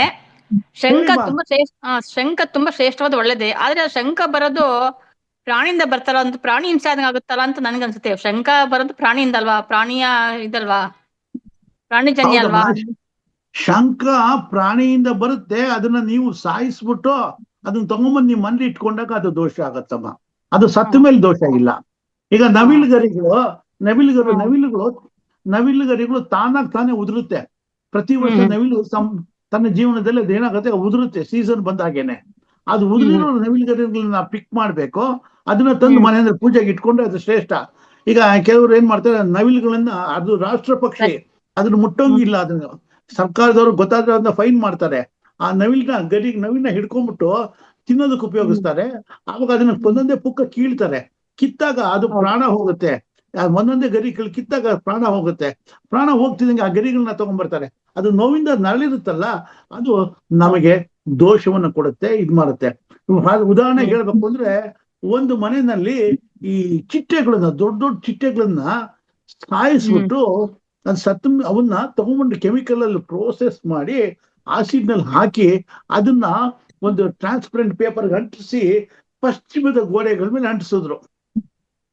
ಆ ಮನೆಯಲ್ಲಿ ಅಂಟಿಸಿದ ಮೇಲೆ 1 ವರ್ಷದೊಳಗೆ ಒಂದು 3-4 ಹೆಣ ಬಿದ್ವು ಆ ಮನೆಯಲ್ಲಿ. ನಮ್ಮ ಗುರುಗಳು ಹತ್ರ ಹೋಗಿದ್ರು ಅವರು, ಸರ್ ನಮ್ಮ ಮನೆಯಲ್ಲಿ ಈ ತರ ಆಗ್ತಾ ಇದೆ ಅಂತ. ಆದ್ಮೇಲೆ ನೋಡಿದಾಗ ಅಲ್ಲಿ ಇದು ಚಿಟ್ಟೆಗಳನ್ನ ಹಾಕಿದ್ರು. ಮನೆ ಇನ್ಸ್ಪೆಕ್ಟ್ ಮಾಡಿದಾಗ ಅದನ್ನ ಚೆಕ್ ಮಾಡಿದಾಗ ಹೇಳಿದ್ರು, ನೋಡಪ್ಪ ಇದು ಚಿಟ್ಟೆಗಳನ್ನ ಹಾಕಿದಿರಲ್ಲ, ಇದು ಆರ್ಟಿಫಿಷಿಯಲ್ ರಿಯಲ್ ಏನಿದು ಅಂತ. ಆವಾಗ ಅವ್ನು ಹೇಳಿದ್ರು, ಇಲ್ಲ ರಿಯಲ್, ನಾವು ಅದನ್ನ ಪ್ರೊಸೆಸ್ ಮಾಡಿ ಅದನ್ನ ಹಾಗೆ ಅಂಟಿಸ್ಬಿಟ್ಟು ಇಟ್ಕೊಂಡಿದೀವಿ ಅಂತ. ಆ ಚಿಟ್ಟೆಗಳನ್ನ ಸಾಯಿಸಿ ಮಾಡಿದ್ರಿಂದಾಗಿ ಅವ್ರ ಮನೆಯಲ್ಲಿ ಜೀವ ಜಂತುಗಳು ನಾಶ ಆಗ್ತಿದ್ರು ಮನೆಯವರು. ಹಾಗೆ ಅದು ಮಾಡಬಾರ್ದು ಅಂತ. ಈ ಬಸವನಗುಡಿ ಕಡ್ಲೆಕಾಯಿ ಪರಿಷೆನಲ್ಲಿ ಈ ಹಕ್ಕಿ ಪಿಕ್ಕಿಯವ್ರು ಬರ್ತಾರೆ. ಕೆಲವರು ಏನ್ ಮಾಡ್ತಾರೆ ಅಂದ್ರೆ, ಈ ನವಿಲನ್ನ, ಇದು ಗುಬ್ಬಚ್ಚಿ ಪಕ್ಷಿಗಳನ್ನ, ಪಾರಿವಾಳಗಳನ್ನ ಕುಯ್ದುಬಿಟ್ಟು ಒಳಗಡೆ ಮಾಂಸ ತಗೊಂಡ್ಬಿಟ್ಟು ಒಳಗಡೆ ಹತ್ತಿ ತುಂಬಿಟ್ಟು ದಾರ ಹಾಕಿ ಹೊಲ್ದ್ಬಿಟ್ಟು ಬಿಸ್ಲಿಗೆ ಇಟ್ಬಿಟ್ಟು ತಗೊಂಡ್ಬಂದು ಮಾರ್ತಾ ಇರ್ತಾರೆ. ಎಷ್ಟು ಚೆನ್ನಾಗಿದೆ ಅಂತ ಅಂದ್ಬಿಟ್ಟು ನೀವೇನ್ ಮಾಡ್ತೀರಾ, ಮನೆಗೆ ತರ್ತೀರಾ, ಚೆನ್ನಾಗಿರುತ್ತೆ ಅಂತ ಇಡ್ತೀರಾ. ಆದ್ರೆ ಅದು ದೋಷ. ಎಲ್ಲದ ದರಿದ್ರ ಕಾಯಿಲೆಗಳನ್ನ ಉತ್ಸವಿಸುತ್ತೆ, ನಮಗೆ ತೊಂದರೆಗಳನ್ನು ಕೊಡುತ್ತವೆ. ಅದಕ್ಕೆ ಯಾವ್ದನ್ನು ಆತರ ಮಾಡಕ್ ಹೋಗ್ಬಾರ್ದು. ಅದಾದ ನ್ಯಾಚುರಲ್ ಆಗಿ ಬಂದಿರುವಂತದನ್ನ ನಾವು ಉಪಯೋಗಿಸ್ಬೋದು. ಸಮುದ್ರದಲ್ಲಿ ಸತ್ತ ಮೇಲೆ ಅದೇನಾಗಿರುತ್ತೆ, ಮೃದ್ವಂಗಿಗಳು 84,000 ಸ್ಪೀಸಿಸ್ ಇದೆ. ಅದ್ರಲ್ಲಿ ಯಾವ್ದು ಸತ್ತ ಮೇಲೆ ಅವೆಲ್ಲ ಜಾಸ್ತಿ ದಿವಸ ಬದುಕೋದಿಲ್ಲ. ಅವೆಲ್ಲ 100 ವರ್ಷ ಬದುಕುವಂತದಲ್ಲ ಮೃದ್ವಂಗಿಗಳು. ಆ ಕಪ್ಪೆ ಚಿಪ್ಪುಗಳ ಇವನ್ನ ಮುತ್ತು ಬರೋದು ಕಪ್ಪೆ ಚಿಪ್ಪುಗಳಿಂದಾನೆ. ಅವೆಲ್ಲ ಹೋದ್ಮೇಲೆ ಅದನ್ನ ನಾವು ತೆಗೆದಿಟ್ಕೋತೀವಿ. ನಾವು ಈ ಕಪ್ಪೆ ಚಿಪ್ಪುಗಳು ಬಂದಿರುವಂತದನ್ನ ನಾವು ಅದು ಸತ್ತ ಮೇಲೆ ಬರುವಂತ ಚಿಪ್ಪುಗಳನ್ನ ಪ್ರೋಸೆಸ್ ಮಾಡಿ ಶುದ್ಧೀಕರಿಸಿ ಅವನ್ನ ನಾವು ಇಟ್ಕೊಂಡಾಗ ನಮ್ಗೇನು ಒಳ್ಳೇದಾಗತ್ತೆ, ತೊಂದರೆ ಏನಾಗತ್ತೆ.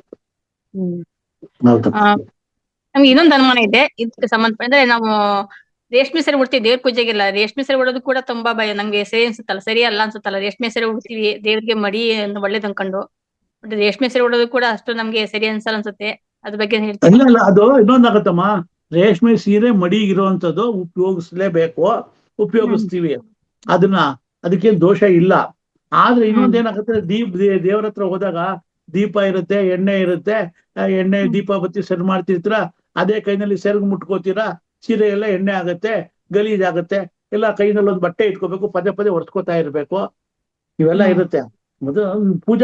ಪೂಜಾ ಇದ್ರಲ್ಲಿ ಅದು ಒಳ್ಳೇದು ಅಂತ ಹೇಳ್ತಾರೆ, ಅದು ಉಪಯೋಗಿಸ್ಕೋಬೇಕಾಗತ್ತೆ. ಬೇರೆ ವಸ್ತ್ರಗಳಾದ್ರೆ ಡೈಲಿ ಮಡಿ ಮಾಡ್ಬೇಕಾಗತ್ತೆ. ಈಗ ರೇಷ್ಮೆ ಸೀರೆಗಳಿಗೆ ಅಷ್ಟು ಮಡಿ ಅನ್ನೋದೇನು ಇರೋದಿಲ್ಲ. ಅದಕ್ಕೋಸ್ಕರ ಅದನ್ನ ಉಪಯೋಗಿಸ್ತಾರಮ್ಮ, ಅಷ್ಟೇ, ಇನ್ನೇನಿಲ್ಲ. ಅದು ಹೇಗೆ ಅನುಕೂಲ ಆಗುತ್ತೆ ಮಾಡ್ಬೋದು. ಕಾಟನ್ ಸೀರೆಗಳನ್ನ ನೀವು ಉಪಯೋಗಿಸ್ಬೋದು. ದಿನ ಮಡಿ ಮಾಡಿ ತೆಗೆದಿಟ್ಕೊಳ್ಳಿ, ಅದನ್ನ ಪೂಜೆಗೆ ಉಪಯೋಗಿಸಿ. ಯಾವ್ದು ಅನುಕೂಲಕರವಾಗಿರುತ್ತೆ ಅದನ್ನ ನೀವು ಮಾಡಿ, ಅದನ್ನ ಒಳ್ಳೇದು. ಅಲ್ಲ, ನನ್ಗೆ ಇನ್ನೊಂದು ಅನುಮಾನ ಅಂದ್ರೆ, ರೇಷ್ಮೆಯನ್ನ ಉಪಯೋಗಿಸ್ತೀವಲ್ಲ, ರೇಷ್ಮೆ ಬರೋದು ಕೂಡ ಪ್ರಾಣಿ, ರೇಷ್ಮೆ ಹುಳಿಂದ ಬರ್ತಲ್ಲ ಅಂತ ಅದೇ ಬೇಜಾರಿಂದ ರೇಷ್ಮೆ. ಅಮ್ಮ, ರೇಷ್ಮೆ ಹುಳುಗಳನ್ನ ಆದ್ರೂನು ಅದಕ್ಕೆ ಏನು ಅಂದ್ರೆ, ಈ ಸಿಲ್ಕ್, ರೇಷ್ಮೆ ಇವೆಲ್ಲ ನಾವು ಪ್ರಾಣಿಗಳಿಂದಾನೇ ಮಾಡುವಂಥದ್ದು. ಬಟ್ ಅದು ಪವಿತ್ರವಾದದ್ದು ಅಂತ ಹೇಳ್ತಾರೆ. ಅದಕ್ಕಿಲ್ಲ ಆದ್ರೆ ಕಾಟನ್ ಬಟ್ಟೆಗಳು ಶ್ರೇಷ್ಠವಾದದ್ದೇ. ಕಾಟನ್ ಬಟ್ಟೆಗಳಿಂದ ಸಿಂಪಲ್ ಆಗಿರೋ ಕಾಟನ್ ಬಟ್ಟೆಗಳನ್ನ ತೆಗೆದಿಟ್ಕೊಳ್ಳಿ, ಅದನ್ನ ಒಂದು 4 ಜೊತೆ ರೆಡಿ ಆಗಿ ಇಟ್ಕೊಳ್ಳಿ. ಮನ್ಸಿಗೆ ನೆಮ್ಮದಿ ಬರಲ್ಲ ಅಂದಾಗ ಅದು ನೀಟಾಗಿ ಅದನ್ನ ಒಗೆದು ಕ್ಲೀನ್ ಆಗಿ ಇಟ್ಕೊಳ್ಳಿ, ಶುಭ್ರ ಮಾಡಿ. ದಿನ ಪೂಜೆಗೆ ಅದನ್ನ ಉಪಯೋಗಿಸ್ಕೊಳ್ಳಿ. ನೆಕ್ಸ್ಟ್ ಶುಭ್ರ ಮಾಡಿ ಅದನ್ನ ತೆಗೆದು ಇಟ್ಕೊಳ್ಳಿ. ಕಾಟನ್ ಹಗುರವಾಗೂ ಇರುತ್ತೆ, ಲೈಟ್ ಆಗೂ ಇರುತ್ತೆ, ಕಂಫರ್ಟಬಲ್ ಆಗಿರುತ್ತೆ, ಸೊ ಮನಸ್ಸಿಗೆ ಹಿತವಾಗೂ ಇರುತ್ತೆ. ಮಾಡ್ಬೋದು. ನಮಸ್ತೆ ಗುರುಜಿ. ನಮಸ್ತೆ. ನಮಸ್ತೆ. Thanks. Narayan Naik sir, unmute ಮಾಡ್ಕೊಳ್ಳಿ sir. Narayan Naik sir unmute ಆಯ್ತಲ್ಲ? ಆಯ್ತು. ಈ ಶಂಖನಾದ ಇದ್ರ ಬಗ್ಗೆ ತುಂಬಾ ಚೆನ್ನಾಗಿ ತಿಳಿಸ್ಕೊಟ್ರಿ ಸರ್. ಈ ತುಂಬಾ ಜನರಿಗೆ ಇದ್ರ ವಿಚಾರನೆ ಗೊತ್ತಿರಲ್ಲ, ಸುಮ್ಮನೆ ಎಲ್ಲ ತಂದಿರ್ಕೊಂಡು ಉಪಯೋಗಿಸ್ತಾ ಇರ್ತಾರೆ.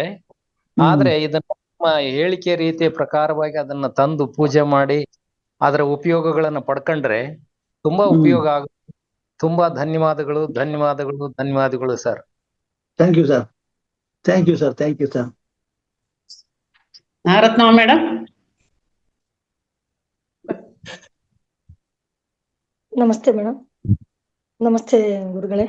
ನಮಸ್ಕಾರ. ನಮಸ್ಕಾರ, ಹೇಳಿ. ಈ ದಿನ ನೀವು ಶಂಕದ ಬಗ್ಗೆ ತೋರ್ಸ್ಕೊಟ್ಟಿದ್ದು ನಾನು ವಿಡಿಯೋದಲ್ಲಿ ನೋಡ್ಕೋಬೇಕಷ್ಟೇನೆ. ಯಾಕೆಂದ್ರೆ ಇದು ಯೂಟ್ಯೂಬ್ ಅಲ್ಲಿ ಸ್ವಲ್ಪ ಫೋನ್ ಪ್ರಾಬ್ಲಮ್ ಆಗಿ ಆನ್ ಆಗಿರ್ಲಿಲ್ಲ.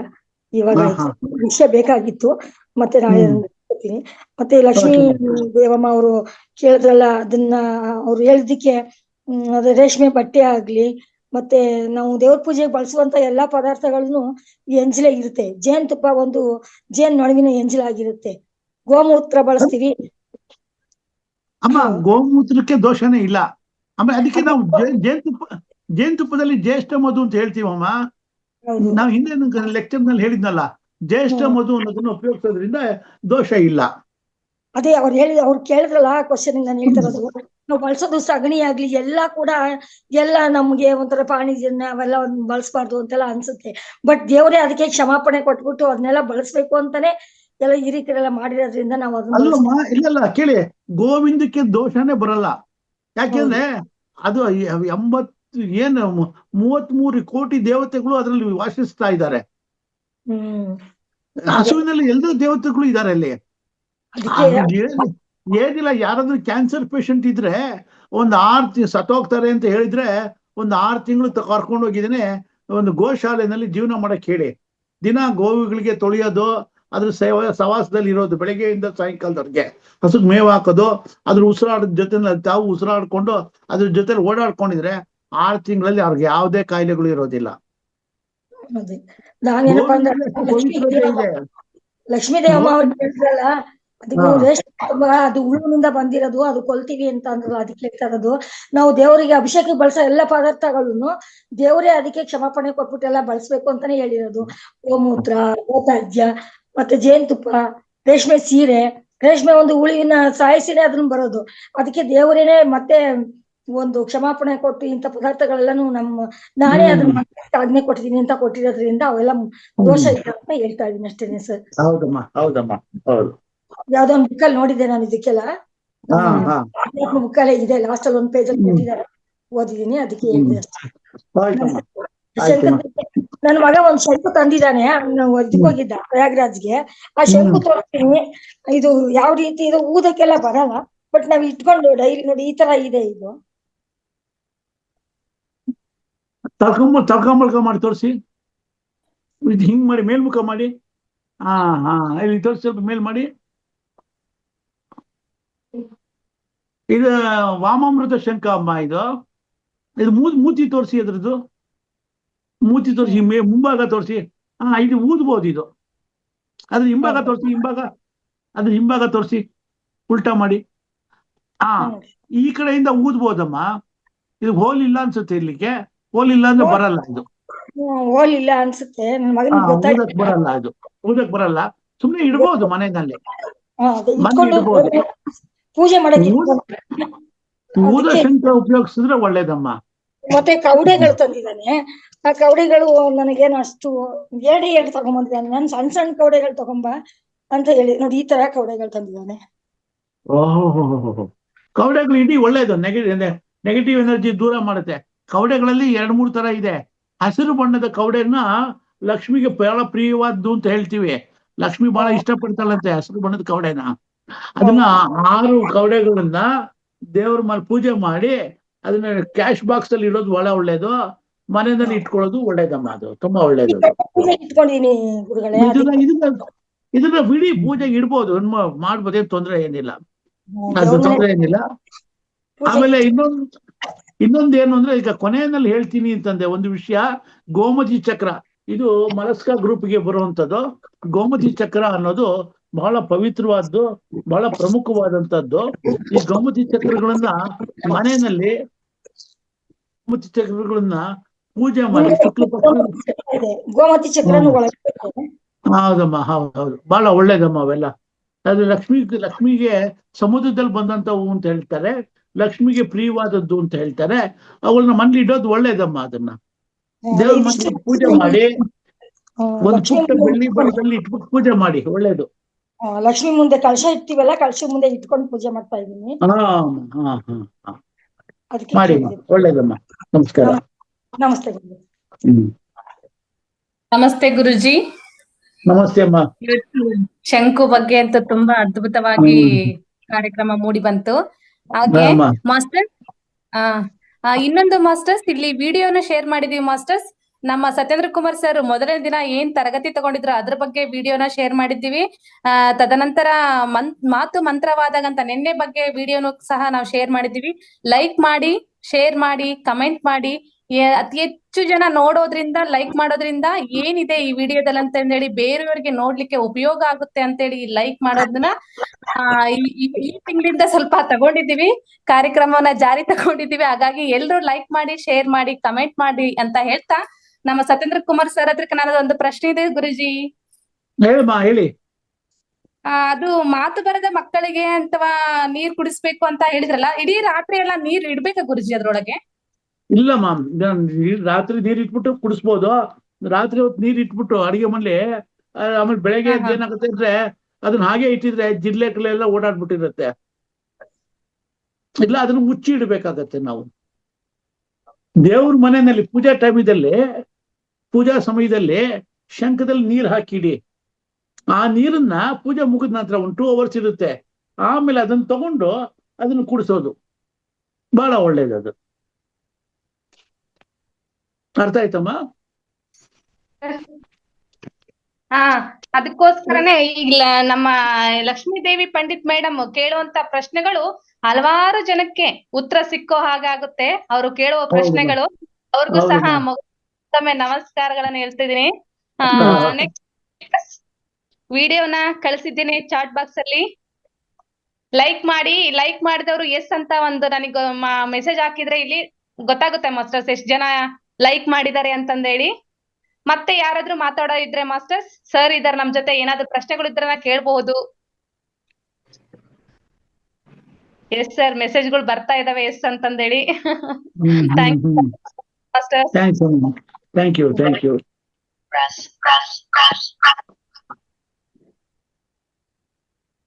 ಮತ್ತೆ ಯಾರಾದ್ರೂ ಮಾತಾಡ್ತೀರಾ ಮಾಸ್ಟರ್ಸ್? ಏನಾದ್ರು ಅನುಭವಗಳನ್ನ ಹೇಳ್ತೀರಾ, ಪ್ರಶ್ನೆ ಕೇಳ್ತೀರಾ?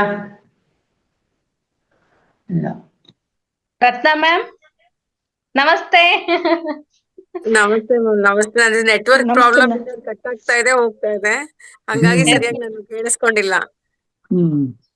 ವಿಡಿಯೋ ಕಳಿಸ್ತೀವಿ ಆದಷ್ಟು ನಿಮ್ಗೆ. ಖಂಡಿತ ಮ್ಯಾಮ್, ಖಂಡಿತ ಕಳಿಸ್ಕೊಡಿ ಮ್ಯಾಮ್, ನೋಡ್ತೀನಿ ಮ್ಯಾಮ್.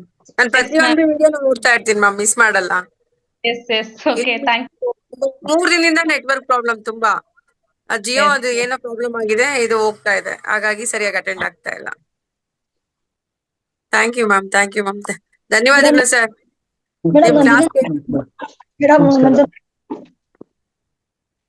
ಸತ್ಯೇಂದ್ರ ಕುಮಾರ್ ಸರ್ ಹತ್ರ ಹೇಳಿ. ಸರ್, ನಾವು ಲೇಡೀಸ್ ಜಪಮಣಿ ಯಾವ್ದನ್ನ ಬಳಸ್ಬೇಕು ಜಪ ಮಾಡ್ಬೇಕಾದ್ರೆ? ನಾವು ಓಂ ನಮಃ ಶಿವಾಯ ಇದು ಮಾಡ್ತೀವಿ ನಾವು, ಲಿಂಗಾಯತ್ಸು ಆರಾಧ್ರು. ಲಿಂಗ ಪೂಜೆ ಮಾಡ್ಬೇಕಾದ್ರೆ ನಾವು ಒಂದು ರುದ್ರಾಕ್ಷಿ ಸರ ಇಟ್ಕೊಂಡಿದೀವಿ. ಅದ್ ಬಿಟ್ಟು ಹರೇ ಕೃಷ್ಣ ಮಾಡ್ಬೇಕಾದ್ರೆ ಅಥವಾ ಬೇರೆ ಯಾವ್ದೇ ಒಂದು ಜಪ ಮಾಡ್ಬೇಕಾದ್ರೆ ರುದ್ರಾಕ್ಷಿ ಸರ ವಿಘ್ನೇಶ್ವರ, ಈಶ್ವರನಿಗೆ ಉಪಯೋಗಿಸಿ. ಈಗ ಹರೇ ರಾಮ ಹರೇ ಕೃಷ್ಣ ಮಂತ್ರ ಹೇಳ್ಕೊಳಕ್ಕೆಲ್ಲ ಗೋಪಿ ಚಂದನ ಇಲ್ಲ ತುಳಸಿ ಮಣಿ ತಗೊಳ್ಳಿ. ತುಳಸಿ ಮಣಿ ಸರಗಳು ಇಸ್ಕಾನ್ ಟೆಂಪಲ್ ನಲ್ಲಿ ಸಿಗುತ್ತವೆ, ಇಲ್ಲ ಎಲ್ಲಿ ಪೂಜಾ ಪ್ರಪಂಚಗಳಲ್ಲಿ ಸಿಗುತ್ತೆ. ಆ ತುಳಸಿ ಮಣಿ ತಂದು ಇಟ್ಕೊಂಡು ಅದರಲ್ಲಿ ನೀವು ಜಪ ಮಾಡ್ತಾ ಬರೋದು ಒಳ್ಳೇದಮ್ಮ. ನಾನು ಒಂದೊಂದು ದೇವರಿಗೆ ಪಂಡ್ರಾಪುರದಿಂದ ತಂದಿದ್ದೀನಿ ನಿರ್ಮಿತವಾಗಿದೆ. ಪಂಡ್ರಾಪುರದಿಂದಾನೇ ಹೌದು. ತಂದಿದ್ದೀನಿ ನಾನು ತುಳಸಿ ಮಣಿ. ಪಂಡ್ರಾಪುರದಲ್ಲಿ ಚೆನ್ನಾಗಿರುತ್ತೆ, ಅಲ್ಲಿ ಶ್ರೇಷ್ಠವಾಗಿರುತ್ತೆ ಅಂದಿದ್ದೀನಿ.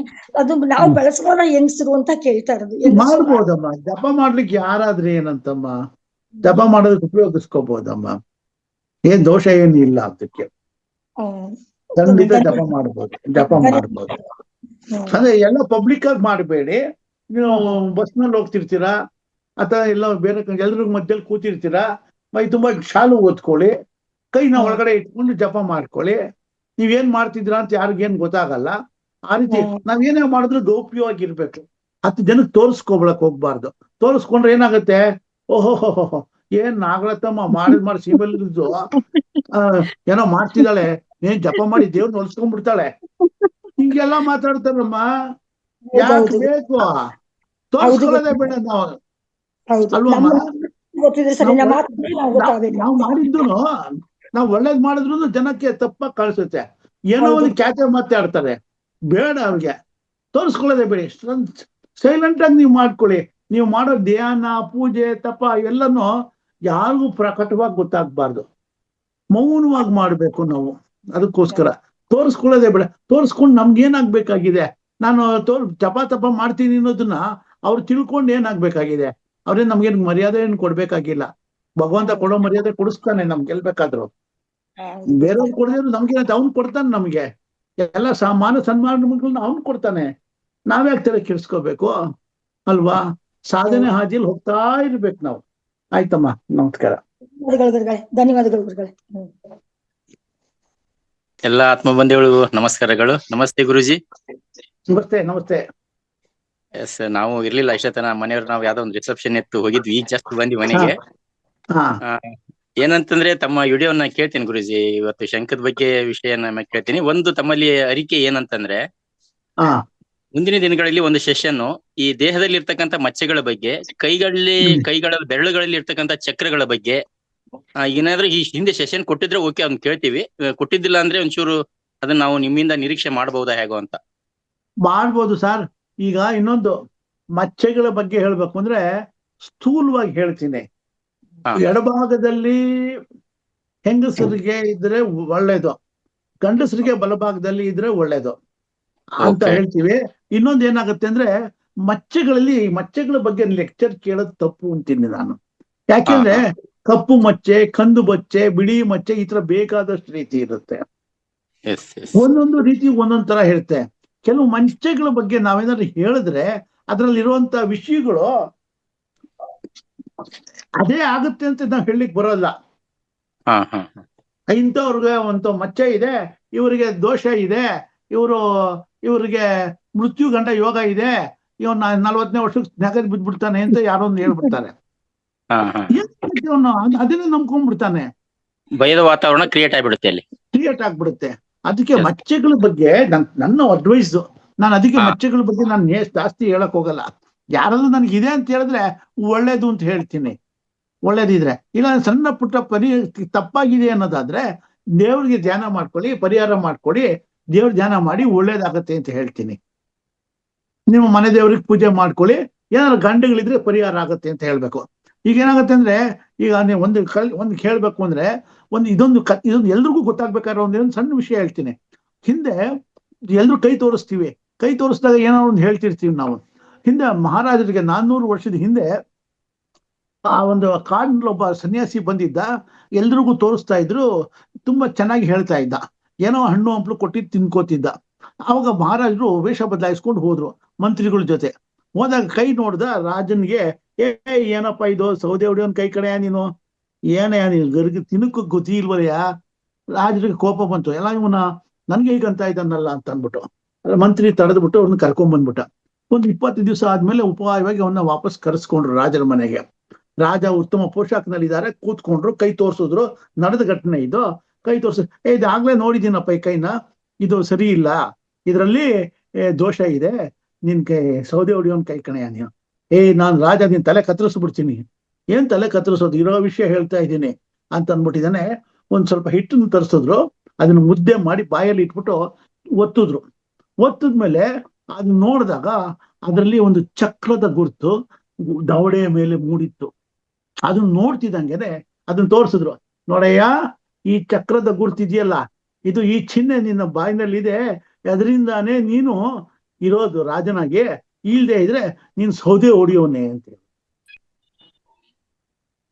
ಹಾಗೆ ಸಾರ್, ನಮಗೆ ಕೈಗಳನ್ನ ನಾವು ಹೇಳಿದಾಗ ಏನಾಗುತ್ತೆ ಗೊತ್ತಾ, ಕೆಲವರಿಗೆ ಮದುವೆ ಯೋಗನೇ ಇಲ್ಲ ಅಂತ ಇರುತ್ತೆ, ಮದುವೆ ಆಗಲ್ಲ ಅಂತಾನೆ ಇರುತ್ತೆ. ನನಗೆ ಒಂದು ಕೇಸ್ ಬಂದಿತ್ತು, ನಾನು ಹೇಳಿದೆ, ನೋಡ್ಬಿಟ್ಟು ಕೈನಲ್ಲಿ ಮದುವೆನೇ ಆಗಲ್ಲ ಅಂತಿತ್ತು. ಆವಾಗ ಈ ಕತೆ ಆ ಹುಡುಗಿ ಹೇಳಿದ್ಲು, ಸಾರ್ ನನ್ಗೆ ಈ ತರ ಬಂದ್ಬಿಟ್ಟಿದೆ, ನನಗೆ ಗೊತ್ತಾಗ್ತಿಲ್ಲ, ನನ್ ನಿಜವಾಗ್ಲೂ ನನ್ಗೆ ಈ ತರ ಆಗ್ತಾ ಇದೆ, ನನ್ಗೆ ಅನುಮಾನ ಇದು, ನನ್ಗೆ ಸೂಸೈಡ್ ಮಾಡ್ಕೋಬೇಕು ಅನ್ಸುತ್ತೆ, ನನಗೆ ವಿವಾಹ ಯೋಗ ಇಲ್ವಾ? ಎಂಥದ್ದು ಇಲ್ಲಮ್ಮ, ಇದೆ ನಿನಗೆ, ಅದ್ ನೋಡ ಖಂಡಿತ 100% ಆಗಲ್ಲ, ಅದಕ್ಕೆ ನಿನಗೆ ಬೇರೆ ಕಡೆ ಇರುತ್ತೆ ಕತೆ, ಈ ತರ ಮಾಡ್ಕೋಬೇಕಮ್ಮ ನೀನು ಮಾಡು ಅಂದ್ಬಿಟ್ಟು ಕೆಲವು ಪರಿಹಾರಗಳನ್ನ ಹೇಳ್ಕೊಟ್ಟೆ ನಾನು. ಮಾಡ್ಕೊಂಡ್ಲು, ಈಗ ಅಮೆರಿಕಾದಲ್ಲಿ ಇದ್ದಾಳೆ, ತುಂಬಾ ಚೆನ್ನಾಗಿದ್ದಾಳೆ, ಒಂದು ಮಗುನು ತಾಯಿನೂ ಆಗಿದ್ದಾಳೆ, ಕೋಟ್ಯಾಂತರ ರೂಪಾಯಿ ಆಸ್ತಿ ಇದೆ, ಸ್ವಂತ ಮನೆ ಮಾಡ್ಕೊಂಡಿದ್ದಾಳೆ, ಅಮೆರಿಕಾದಲ್ಲಿ ತುಂಬಾ ಚೆನ್ನಾಗಿದ್ದಾಳೆ. ಹಾಗೆ ನಾವು ಈ ಕೆಲವು ಶಾಸ್ತ್ರಗಳನ್ನ ಹೇಳ್ಬೇಕಾದ್ರೆ ಕೆಲವು ನಮ್ಮ ದಿಕ್ಕನ್ನ ತಪ್ಪಿಸುತ್ತೆ. ನಾವು ಏನ್ ಮಾಡ್ತೀವಿ, ಧ್ಯಾನ, ದೇವರ ಪೂಜೆ ಪುನಸ್ಕಾರಗಳು ನಮ್ಮ ಗ್ರಹಗತಿಗಳನ್ನ, ದೋಷಗಳನ್ನ ನಿವಾರಣೆ ಮಾಡುತ್ತೆ. ತಲೆ ಮೇಲೆ ಬೀಳುವಂತ ಒಂದು ಕಲ್ಲು ನಮ್ಮ ಭುಜದ ಪಕ್ಕದಲ್ಲಿ, ನನ್ನ ಶರ್ಟಿನ ಪಕ್ಕದಲ್ಲಿ ಸವರ್ಕೊಂಡು ಹೋಗುತ್ತೆ, ನಮ್ಗೇನು ಆಗೋದೇ ಇಲ್ಲ ಸರ್. ಆ ಗಂಡಾಂತರಗಳನ್ನ ಕಮ್ಮಿ ಮಾಡ್ಬಿಡುತ್ತೆ ನಮ್ಗದು. ಒಪ್ಕೋತೀರ ತಾನೆ?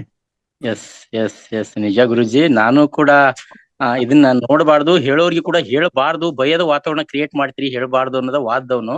ಯಾಕಂದ್ರೆ ಕೆಲವೊಂದಿಷ್ಟನ್ನ ನಾನು ಜ್ಯೋತಿಷಿ ಹತ್ರ ಕೇಳಕ್ ಹೋದಾಗೆ ಸ್ವಲ್ಪ ರಾಂಗ್ ಆಗಿ ಮಾತಾಡಿದ್ದೆ. ನಾನು ಕೈ ನೋಡಿದ, ಏನೋ ಹೇಳಿದ, ಸರಿ ಈಗ ನಾನ್ ನಿನ್ನ ಜ್ಯೋತಿಷಿ ಹೇಳ್ತೇನೆ ಹೇಳ ಅಂತಂದೆ. ಏನ್ ಹೇಳ್ತೀರಿ ನೀವು ನನ್ಗ ಅಂತಂದ್ರೆ, ಇನ್ನು ಸ್ವಲ್ಪ ಹೊತ್ತಿನಲ್ಲಿ ನಿನಗೆ ಭಯ ಕ್ರಿಯೇಟ್ ಆಗತ್ತೆ, ಭಯ ವಾತಾವರಣ ನಿರ್ಮಾಣ ಆಗುತ್ತೆ ನಿನಗೆ, ಇನ್ನು ಸ್ವಲ್ಪ ಹೊತ್ತಿನಲ್ಲಿ ಅಂತ ಹೇಳಿದೆ. ಅದೇನ್ ಹೆಂಗ್ ಹೇಳ್ತೀರಿ ಅಂತಂದ.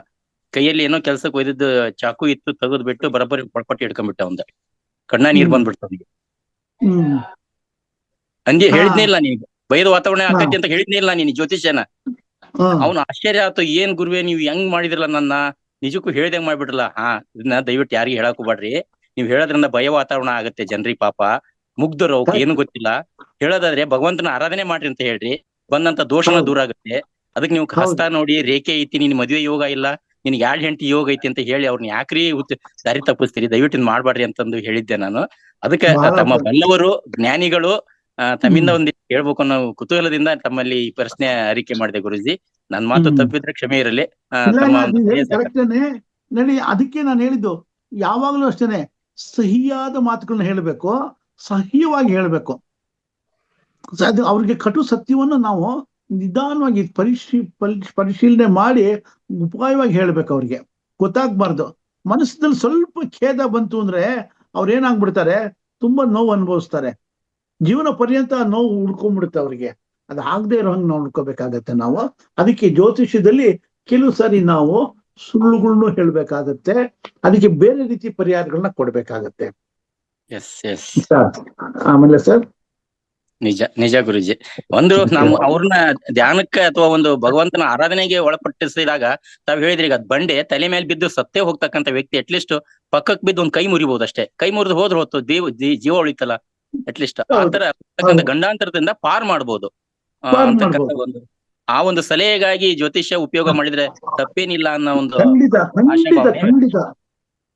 ಜ್ಯೋತಿಷ್ಯ ಅನ್ನೋದು ದಾರಿ ದೀಪ, ಅದು ಕೈಯಲ್ಲಿರೋ ಟಾರ್ಚ್ ಇದ್ದಾಗೆ. ರಾತ್ರಿ ನೀವು ಹೊಲಕ್ಕೆ ಹೋಗ್ತಾ ಇದ್ದೀರಾ ವಾಚ್ ಮಾಡೋದಕ್ಕೆ, ಕಾವಲ್ ಕಾಯೋದಕ್ಕೆ, ಟಾರ್ಚ್ ಹಚ್ಕೊಂಡು ಹೋಗ್ತಿರ್ತೀರಾ, ಒಂದೇ ಸಮಯ ಉಡ್ಸಕ್ ಆಗಲ್ಲ, ಸ್ವಲ್ಪ ದೂರ ಹಾಕೋತೀರಾ, ಆಫ್ ಮಾಡ್ತೀರಾ, ನಡ್ಕೊಂಡು ಹೋಗ್ತಿರ್ತೀರಾ. ಸೊ ಅದು ಟಾರ್ಚೇ ಇಲ್ಲದೆ ಇದ್ರೆ ಯಾವ್ದೋ ಹಳ್ಳಿಕೊಳ್ಳದಲ್ಲಿ ಬೈ ಮಿಸ್ಟೇಕ್ ಬಿದ್ದ್ಬಿಡ್ತೀವಿ ನಾವು, ಅದರಿಂದ ನಮಗೆ ಅಪಾಯ ಆಗ್ಬಹುದು. ಹೌದು, ಅದಕ್ಕೆ ನಾವು ಟಾರ್ಚ್ ಇಡ್ಲೇಬೇಕು ಅನ್ನೋದು. ಬೆಳಕಿಗೆ ದುಷ್ಟ ಶಕ್ತಿಗಳೆಲ್ಲ ದೂರ ಓಡೋಗುತ್ತವೆ, ಪ್ರಾಣಿಗಳು ಭಯದಿಂದ ಏನೋ ಬಂತು ಅಂದ್ಬಿಟ್ಟು ಓಡೋಗುತ್ತವೆ, ಹಲ್ಲಿ ಚೇಳು ಇವೆಲ್ಲ. ನಾವು ಹೆಜ್ಜೆ ಸರಾಗವಾಗಿ ನಡ್ಕೊಂಡು ಹೋಗ್ಬೋದು ನಾವು. ಹಾಗೆ ಅನುಭವದ ಮಾತು ಗುರುಜಿ.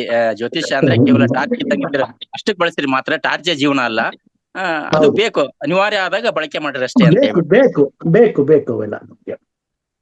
ತುಂಬಾ ಅಭಿನಂದನೆಗಳು ಗುರುಜಿ ತಮಗೆ. ನಮಸ್ಕಾರ ಸರ್, ನಮಸ್ಕಾರ. ಧನ್ಯವಾದಗಳು ಸರ್. ಇನ್ನೊಂದು ಪ್ರಶ್ನೆ, ಇನ್ನು ಅದಕ್ಕೊಂದು ಉತ್ತರ ಕೊಟ್ಬಿಡ್ತೀವಿ ಸಣ್ಣಗೌಡ್ರಿಗೆ. ನಮಸ್ತೆ. ಅಂದ್ರೆ ನಮ್ಗೆ ದೋಷ ಇರ್ತದೆ, ಸಣ್ಣಗೌಡ್ರಿಗೆ ಉತ್ತರ ಕೊಡ್ತೇನೆ. ನನಗೆ ಹೇಳ್ತಿರೋದು, ನಮ್ಮಲ್ಲಿ ದೋಷ ಇರ್ತದೆ, ಆದ್ರೆ ನಮ್ಮ ದೋಷನ ಬೇರೆಯವರು ಪರಿಹಾರ ಮಾಡ್ತಾರೆ, ಬೇರೆಯವರಿಂದ ಪರಿಹಾರ ಆಗುತ್ತೆ.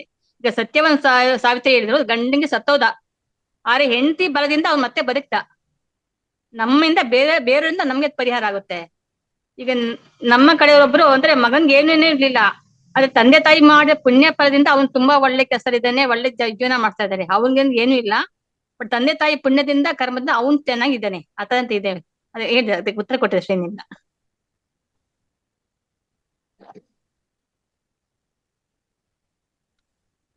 ನಮಸ್ಕಾರ ಮ್ಯಾಮ್. ಧನ್ಯವಾದಗಳು ಸರ್. ಮತ್ತೆ ಯಾರಾದ್ರೂ ಇದ್ದೀರಾ ಕಾರ್ಯಕ್ರಮ ಎಂಡ್ ಮಾಡೋಣ ಅಂತ? ಮತ್ತೆ ಯಾರು ಇಲ್ಲ? ಧನ್ಯವಾದಗಳು ಸರ್. ನಮಸ್ಕಾರ ಮ್ಯಾಮ್. ನಮಸ್ಕಾರ. ಶಂಕ ವಿಷಯದ ಬಗ್ಗೆ ಅತ್ಯುತ್ತಮವಾದ ವಿಚಾರವನ್ನು ನಮಗೆಲ್ಲ ತಿಳಿಸ್ಕೊಟ್ಟಿದ್ದೀರಿ ಸರ್. ತುಂಬಾ ತುಂಬಾ ಧನ್ಯವಾದಗಳು. ನಿಮ್ಮಿಂದ ಇನ್ನಷ್ಟು ಒಳ್ಳೆ ವಿಷಯಗಳನ್ನ ನಿಮ್ಮಿಂದ ತಿಳ್ಕೊಳ್ಳಿಕ್ಕೆ ನಾವು ಇಷ್ಟಪಡ್ತೇವೆ ಸರ್. ಬರ್ತಾ ಇರಿ ಸರ್. Thank you. ತುಂಬಾ ತುಂಬಾ ಧನ್ಯವಾದಗಳು ಸರ್. ಮೊನ್ನೆ ದಿನ ತುಂಬಾ ಜನ ಮಾತಾಡಿದ್ರು. ಮೋಸ್ಟ್ಲಿ ಇವತ್ತು ಯಾಕೆ ಅವ್ರಿಗೆ ಗುರುಜಿ ಸಂದೇಶ ಅರ್ಥ ಆಗ್ಲಿಲ್ಲ, ಅಥವಾ ಕ್ವಶನ್ ಯಾಕೆ ಬರ್ಲಿಲ್ಲ, ಅಥವಾ ಅನುಭವ ಕೂಡ ಶೇರ್ ಕಡಿಮೆ ಆಯ್ತಲ್ಲ ಅಂತ? ಇಲ್ಲ ಸರ್, ತುಂಬಾನೇ ಆಗಿದೆ ಸರ್. 4 ಗಂಟೆ ತರಗತಿಯನ್ನು ಮುಕ್ತಾಯ ಮಾಡಿದ್ರು. ತನಕ ಎಲ್ಲರ ಪ್ರಶ್ನೆ ಉತ್ತರಗಳೇನೆ ನಡೀತಾ ಇದ್ವಿ ಸರ್. ಓಕೆ ಓಕೆ, ಹಂಗಾರೆ ನಾನೇ ಲಾಸ್ಟಿಗೆ ಬಂದೆ ಹಂಗಾರೆ. ಓಕೆ, ಪರವಾಗಿಲ್ಲ. ನೀವು ಕೊನೆಗೆ ಬಂದ್ರಿ, ಎಲ್ಲರ ಪ್ರಶ್ನೆ ಕೇಳಿದ್ದಾರೆ, ವಿಚಾರ ತಿಳ್ಕೊಂಡಿದ್ದಾರೆ. ಓಕೆ, ಅಭಿನಂದನೆಗಳು. ಮುಗಿಸಿ ಕಂಪ್ಲೀಟ್ ಮಾಡಿ. ಮಾಸ್ಟರ್, ಇಲ್ಲಿಯವರೆಗೆ ಧ್ಯಾನ ಮಾಡಿದ್ದಕ್ಕಾಗಿ ಮತ್ತೆ ಜ್ಞಾನವನ್ನು ತಿಳ್ಕೊಂಡಿದ್ದಕ್ಕಾಗಿ ಮತ್ತೊಮ್ಮೆ ಎಲ್ಲರಿಗೂ ಧನ್ಯವಾದಗಳು. ಕಾರ್ಯಕ್ರಮವನ್ನ ಸಂಪನ್ನಗೊಳಿಸಲು ಥ್ಯಾಂಕ್ ಯು. ಎಲ್ಲರಿಗೂ ಧನ್ಯವಾದಗಳು.